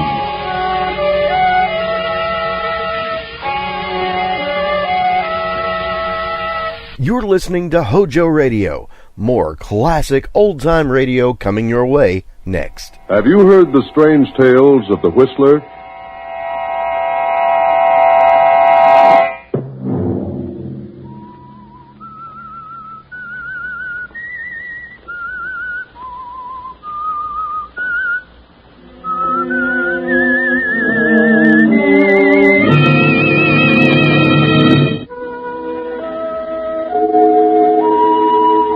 I, the whistler, know many things, for I walk by night.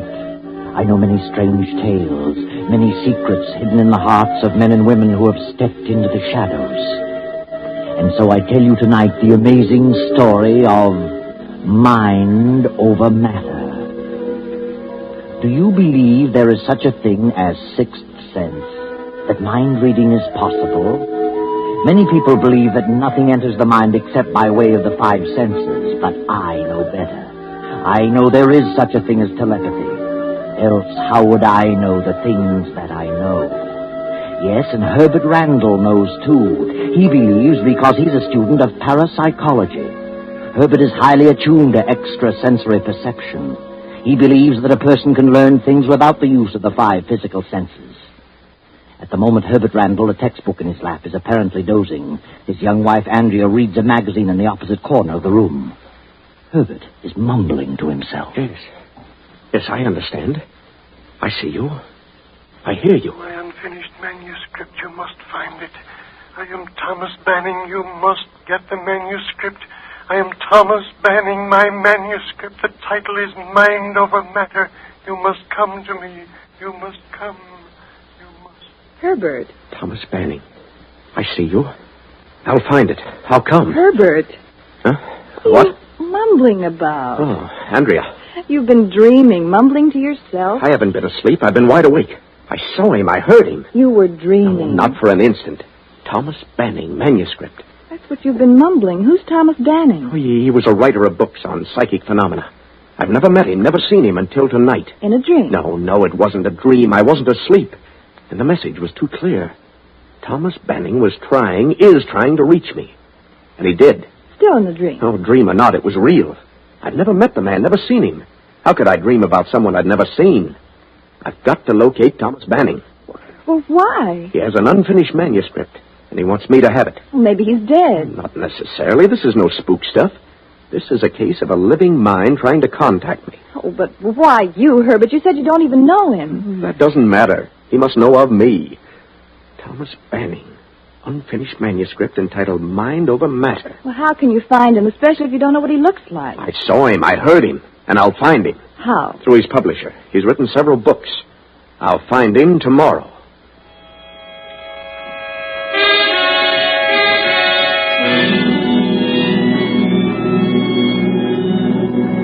So Herbert learns the name of the publisher of Thomas Banning's books, learns Banning's address in the country, and with Andrea drives to the place. As they near the estate, they stop at a gas station for further directions. Howdy, folks. What can I do for you? We're looking for the Thomas Banning home. Know where it is? Yep, I sure do. Why? We're going there. Well, it's a quarter of a mile ahead. First gate on the left-hand side. But not many people go there anymore. Why not? Well, miss, since the day Thomas Manning's brother disappeared, there's been strange things going on there. Oh, what strange things? Noises, weird howls and screams. People kind of think the place is haunted with William Banning's ghost. William was Thomas's brother. Oh, is William dead? Well, nobody knows what happens to William. Just blew in from South America and a few months later disappeared.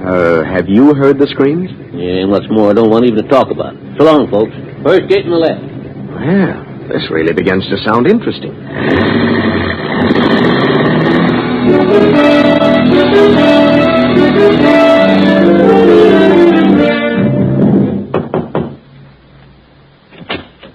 Yes? What is it? Is Thomas Banning in? What did you want? Who are you? Why, I'm Herbert Randall for Gregory House Publishers. Well? We publish Mr. Banning's works. Oh, this is my assistant, Miss Adams. I see. Come in. Wait here a moment. Bit of an bicycle, isn't she? I don't like it, Herbert. Let's go. No. Thomas Banning is trying to direct me to do something, and I'm going to follow through. My uncle will see you in the library. This way. This is Mr. Randall, Uncle. And this is Miss Adams. They're from your publisher, Gregory. Oh, well, come in. Sit down. This is my nephew, Bart. How do you do? How do you do? What did you want to see my uncle about? Why, I'd like to talk to him about that. What was it you wanted, Mr. Randall? You're quite free to speak in front of us, Mr. Randall. I attend to all his business. Don't I, Uncle Thomas? Yes. Yes, of course, Bart. What was it you wanted? Well, I'd rather talk to you alone, Mr. Banning. Come now. If it's about the publishing business, there should be no secret about that. No. This is your nephew, Mr. Banning? Yes, of course. And I'm his niece, Velma Banning. Are you quite satisfied, Mr. Randall? I guess so. Then get on with your business. Very well. When are you going to finish your manuscript, Mr. Banning? My manuscript? Yes, the one you haven't finished. Uncle has no unfinished manuscript. Why, no. I explained to Mr. Gregory that I hadn't started the proposed book and that I did not intend to write anymore. Well, Mr. Gregory was under the impression that you'd already started it. Well, no. That is... Uncle Thomas has given up writing. He's been having trouble with his eyes. This is rather an odd time of the night to be on a business call. Well, I'm sorry if I've inconvenienced you. Please accept our apologies, Mr. Banning. Quite all right, young man. I'm sorry I can't help you further. Help me? I'm sorry I can't write anymore. But if my eyes improve, I may be able to do something again. You understand? Yes. Yes, I think I do. Well, thanks for the interview, Mr. Banning. Good night. Good night, Mr. Randall. Come again later on. Good night. Good night. I'll show you to the door.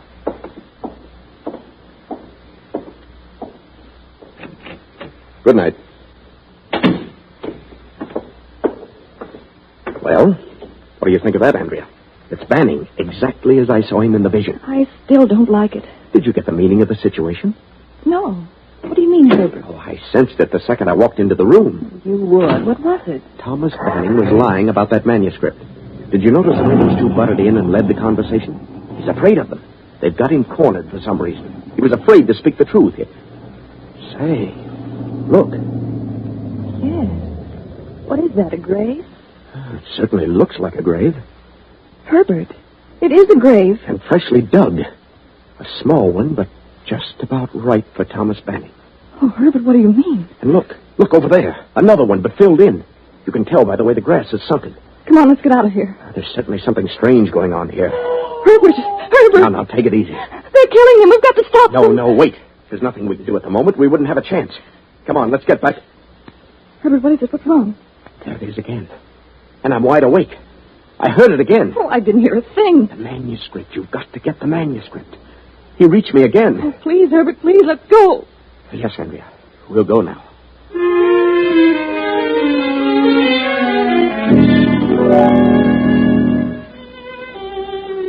So Andrea and Herbert go home. Andrea goes to bed, but Herbert sits up, concentrating, waiting for another contact, another message. But Andrea, try as she might, cannot go to sleep. Please, Herbert, please come to bed. I can't go to sleep with you sitting there staring into space. Gives me the willies. Oh, I can't sleep. I couldn't possibly. Well, he may not appear again tonight. He doesn't have to appear. This is no spook business, I tell you. He can reach me instantly. Oh, please, Herbert, at least turn out the light. Oh, very well. Sorry to upset you, darling. I've got to follow this through. I've just got to.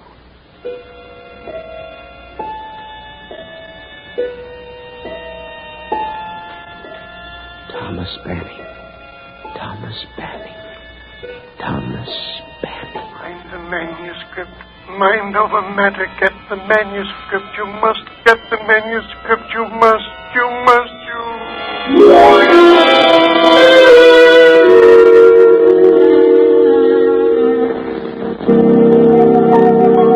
The next morning, Herbert is up early after a sleepless night and pays another visit to Mr. Gregory of Gregory House, Thomas Banning's publisher. I'm Herbert Randall, Mr. Gregory. I was here yesterday to get the address of Thomas Banning. Yes, I remember. Well, I'm with the Parapsychology Laboratory of State University. We were interested in knowing if Thomas Banning is planning another book. Well, we've published all of his works and expect him to do another. About 6 months ago, he wrote us that he had one half completed and hoped to finish it shortly. And you've heard nothing further about it? Yes. I talked to him a few weeks ago and asked him what he intended to do about the new book. He said he'd abandoned the idea of any further writing because of his eyes. Said he hadn't even started on the book. Hadn't started it? But he told you previously that he had it half finished. Yes. He seemed reluctant to talk about it, so I dropped the subject. Don't like to say this, but it occurred to me that Banning was, well, slipping a little. Mentally, I mean. Losing his mind? Is that what you mean? Yes, Randall. So I thought it better to say no more about it. He seemed to be terribly depressed. Have you any idea what might have caused such a condition? No. It may have been brought on by the disappearance of his brother. I'd never met the brother, but he had come up from South America. Been living there for many years. A few months after his arrival, he vanished. That's all I know about it. I see. Well, thank you very much, Mr. Gregory. I guess we'll just have to forget about any further works by Thomas Banning. Good morning.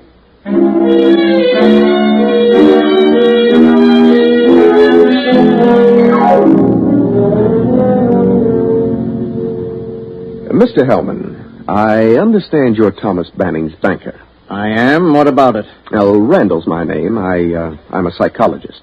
I'm working on the case of Thomas Banning. Then he is crazy. Crazy? No, but he is ill. Suffering from a severe emotional disturbance. Oh, I see. What made you jump to the conclusion that he was crazy? Well, I don't know.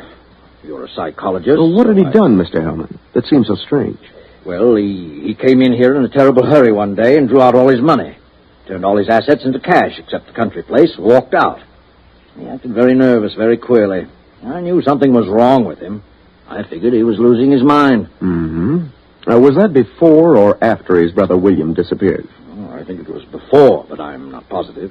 Tell me, did you ever meet his brother? No, I was a bit surprised to learn that he had a brother. But he'd been living in South America for 20 years. Mm-hmm. Did the brother have any children? I understand he had a son who came with him, and the son brought his wife. That's all I know about it. I see.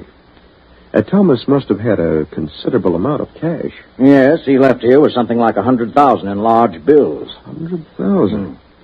Then you would say that such actions indicated that something was wrong with him, that he was decidedly not his normal self. I certainly would say that. I think he concentrated so much on spooks and the supernatural that he just cracked up over his subject. Well, thank you, Mr. Hellman, for the information. You're quite welcome. Oh, by the way, who did you say you were? Herbert Randall.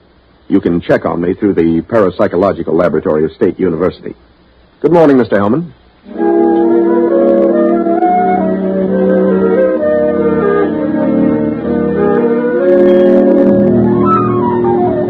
That evening, Herbert and Andrea drive once more to the Banning estate. They arrive, turn in at the gate, and as they drive up the lane... Herbert, look. Well, what do you know about that? That mound of earth is gone.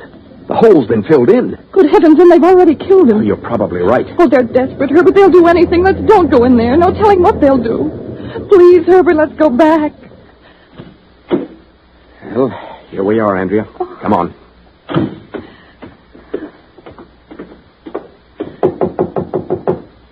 I don't remember seeing any servants here last time. Oh, they probably don't want anybody around. Not even us.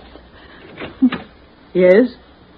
Oh, good evening. I wonder if we could see Mr. Banning again. Do you always attend to business at night, Mr. Randall? Well, no. It just so happens that I... Come in.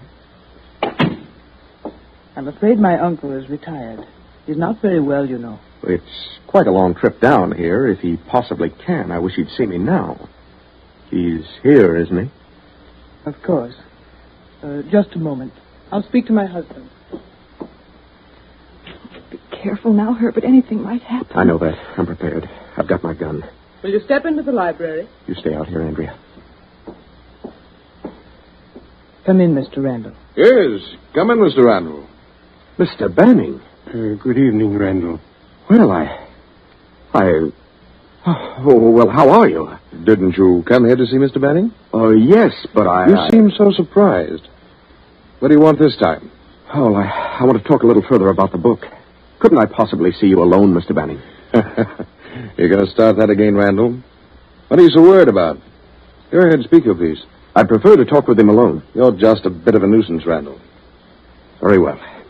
I'd like to know why you won't finish your manuscript, Mr. Banning. He told you he hadn't started it because of his eyes. He could dictate it. He's too ill to concentrate on writing a book. Is that true, Mr. Banning? Well, yes, I have been ill lately. But if you hadn't started it, you'd have gone to the extent of completing the research for it. Your discoveries are important, Mr. Banning. We need them. If you'll just outline your research to me, I'll write it for you. You owe that to the profession. Uncle is in constant pain. Oh, he is? I'm terribly sorry about that, Mr. Banning. And he doesn't feel in the mood to have someone around prodding him all the time for information in order to publish a book. But he does want the book published. And he wants me to help him, I know. You're a conceited sort of individual, Randall. I know what I'm talking about. He wants me to help him with that book. Do you, Uncle? Well, I would like to write the book, but... What? I really don't see how I can under the circumstances. What circumstances? His physical condition, of course. Look, Mr. Banning, maybe I can help you about this so-called physical condition. I don't think it's really a physical condition. I think it's a mental condition. Mental? Yes. I think you're really mentally ill. What do you mean? I think he's emotionally upset over the death of his brother. Who said he was dead? Well, he disappeared. It's presumed that he's dead. Shortly after his brother disappeared, Mr. Banning gave up his work. He wanted to give the benefit of his research to science, but he just couldn't collect his thoughts. Go on, son. You loved your brother. And I'm sure that I can help you get at the root of your seeming trouble and enable you to finish your book. But he hasn't started it. Then I can help him start it and finish it. Oh, believe me, we need that research. We need the book. Who is we? The field of psychology needs it. So you're a psychologist, Mr. Randall? Yes. Then you'd better analyze yourself. Uncle hasn't said a word about wanting you to help him write anything. But he does, I know. He tried to contact me. Didn't you? Ridiculous. He hasn't phoned or been out of the house in weeks and weeks. He knows what I'm talking about.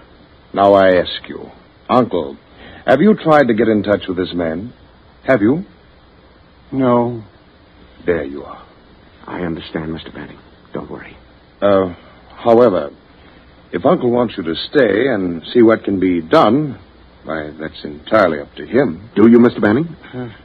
Yes, I'd like you to stay. Very well. Whatever you say, Uncle.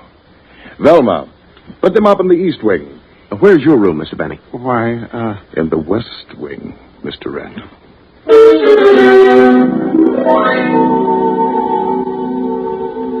The hours of the evening pass. Herbert and Andrea sit in their room in the Banning house waiting.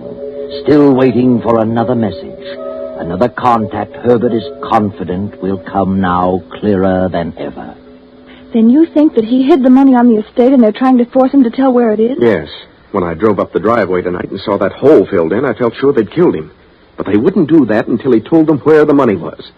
Since the hole was filled in, it stands to reason that they've only been digging in an effort to find it. But what happened to the brother? Why would the nephew do away with his own father? Well, maybe he didn't. Maybe Thomas Banning had something to do with that. An argument over the money.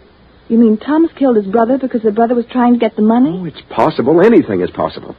And if the brother was as nasty as the nephew, I wouldn't blame Thomas Banning. But the climax will come tonight. The nephew and his wife are suspicious of us. They know they'll have to work fast. Oh, what a situation. Please go to bed, Andrea. Let me concentrate on this thing, and I'm sure I'll have the answer before morning. Very well, Herbert. Good night, dear.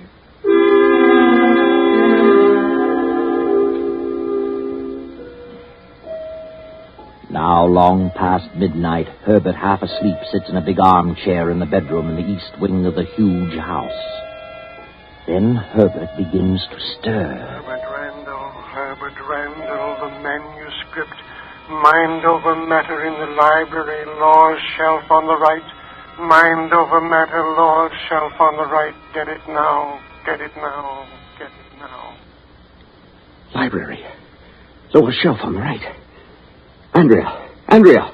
What is it, Herbert? I got it. I got the message. The manuscript is in the library. Lower shelf on the right. Come on, quiet now.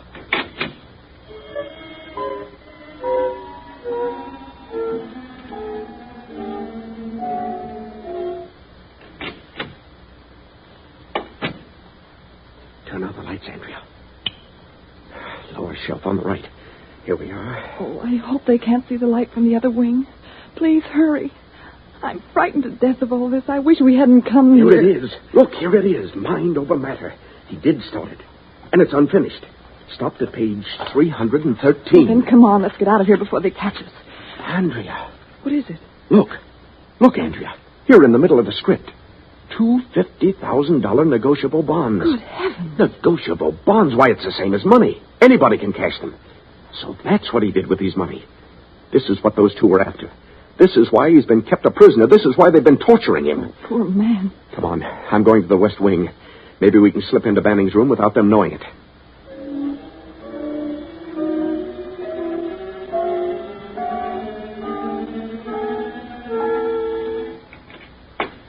It's unlocked. You stay here in the doorway and keep a lookout. All right, but hurry. What is it? Quiet, Mr. Banning. Huh? I've got to talk to you. What is it, Randall? I finally got the message. It was as clear as could be, and I found it. I found the manuscript. You found it? Yes, in the library, just as you said. Then you'd best take it and leave here quickly as you can. It isn't safe for you here. But I can't leave, not just yet. You must leave. Take the manuscript and go. But it isn't finished. You can finish it. You must. Please go before it's too late. But I can't finish it without the research material for the rest of the book. There isn't time for that. You have the manuscript. Please go at once. No. I know what's going on here, Mr. Banning, and I refuse to leave. I know what those two, your nephew and your niece, are doing. They're keeping you a prisoner, torturing you to make you tell what you did with the money. Don't stay here another minute, Randall. I'll go, but I insist that you go with me. The manuscript is the important thing. You have it, so get away from here as fast as you can. Not without you. Now, come on. I can't. I can't leave. Why not? What's to stop you? I can't walk. Can't walk? What do you mean? I can't move. They've been injecting something in my back. It paralyzes from the waist down. What? Then I'll carry you out of the place. Please go. They might hear you. I'll have the police here in a matter of minutes. Hello. Dead as a doornail. You've seen to everything. Now, do you believe me? You haven't a chance against such desperate people. You have the manuscript. That's the important thing. Get it safely away from here and then do whatever you like about them. All right. I'll get out now with the manuscript. But I'll be back with the police in half an hour, sooner if possible. Yes, but please, hurry, Randall. Come on, Andrea. Back to our room. Get our clothes.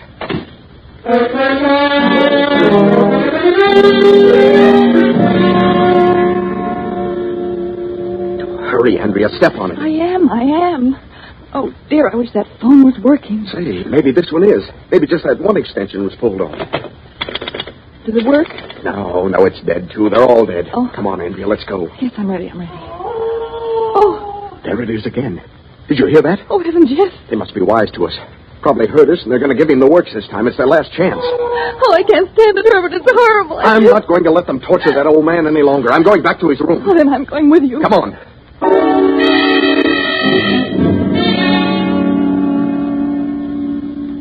Careful now, Andrea. Stand back when I open the door. All right. Mr. Banning. Randall, why haven't you gone? You must go. I heard you scream. I can't go and leave you to be tortured to death. But the manuscript... Oh, hang the manuscript and the money, too. They'll be safe. Money? Yes, the bonds. Don't worry, I'll take care of them. You found the money? Yes, pasted in the manuscript. But I refuse to leave here without you. Andrea, take this manuscript and go back to our room and lock yourself in. I'm going to wait here for those two to come back. Do you hear me, Andrea? Yes, I hear. Well, then hurry. Herbert. Wait a minute, Andrea. Did you hear that? Yes, I certainly did. It came from another room. The same scream. The same scream. What does it mean? Give me that manuscript, Andrea. Mr. Banning. Yes, son, yes. Do you remember the number of the last page of your manuscript? No, I can't remember. I just can't. On this last page of your manuscript, you began a new chapter. There are 2 paragraphs here. The last paragraph says, in other words, there are certain positive relations and certain negative ones between extrasensory perception and other processes of the mind. Is that your last paragraph? Yes, that was the last paragraph. You must carry on from there. Get up out of that bed, Mr. Banning. You're lying. No, please believe me. You're lying. There are not 2 paragraphs here, only one, and the words I quoted are not here. They're from a textbook by Professor Rhine. Get out of that bed and start walking through that door. Herbert, do you know what you're doing? You see? He can walk.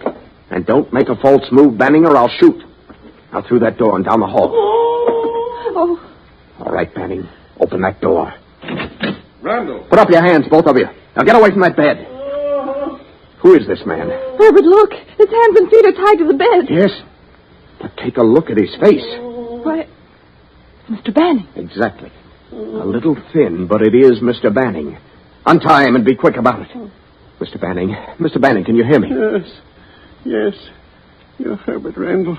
Thank God you got my message. I knew I could get through to you. I knew, and you got the manuscript. Yes, I had a fear. I only got to page 313, one paragraph ending. Therefore, I am positive that thoughts can be transferred from one mind to another, regardless of distance. Right, word for word. You have the manuscript and the money, the 2 bonds? Yes. What do you want me to do with the bonds? As you see fit, my boy. Then this man is your brother William? Yes. Don't talk anymore. I'll add the rest. These 2 are not his nephew and his niece. They're his son and his daughter-in-law. They came from South America. They knew you had money and decided to get it. You suspected it, withdrew your money, turned it into bonds, and hid it, knowing that even if they did go to the extent of killing you, they'd have nothing but this house. When they learned that you'd withdrawn your money, they held you prisoner to force you to tell what you did with it, where you hid it. That's why they dug holes all over the estate. You're absolutely crazy, Randall. You had me all fooled for a while. I thought your father, William, was dead. I figured you 2 were holding Thomas a prisoner. And you were. But all the while, William was posing as Thomas. And he got away with it because Thomas and William were twins. Twin brothers. What of it? We're still his heirs. The money still goes to us. We'll let the state decide that. Don't worry, Mr. Banning. Everything will be... Mr. Banning. Mr. Banning. He's dead. Dead? But we didn't kill him. The state can decide that, too. This is a wonderful testimonial for parapsychology, gentlemen. And you 3 are going to have the opportunity to bear me out in my statements. It's a shame it had to happen in this way. But since it did, I'm proud that he selected me to help prove his theory. Why he did, I'll never know. But I'm grateful to him. Very grateful. Yes, Herbert, you're grateful. And as to why he chose you, you'll know when you turn to page 213 of the manuscript Mind Over Matter. There's an insert pasted there. Go on, Herbert. Read it. 20 years ago, my wife ran away with another man, taking with her our young son. I never heard from them again.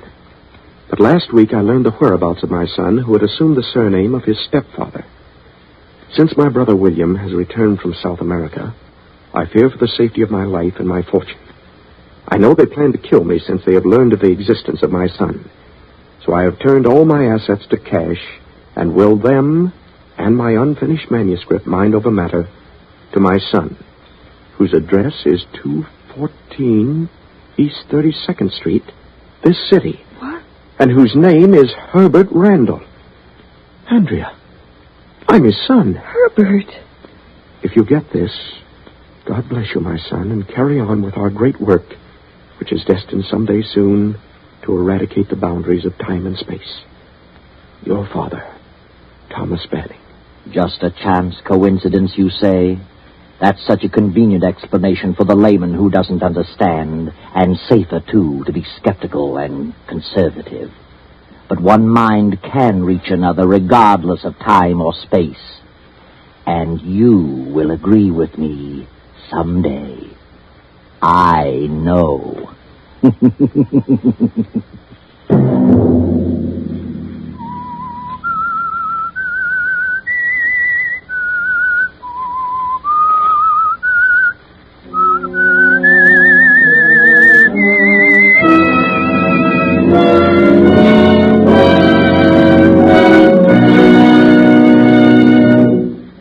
CBS has presented The Whistler.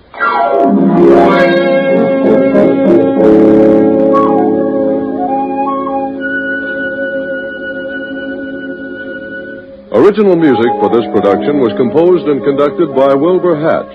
The Whistler is written and directed by J. Donald Wilson and originates from Columbia Square in Hollywood. I, the Whistler, bid you good night.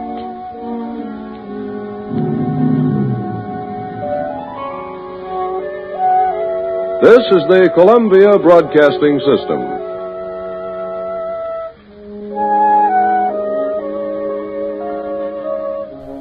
Thank you for listening to HOJO Radio. We'll be back again very soon.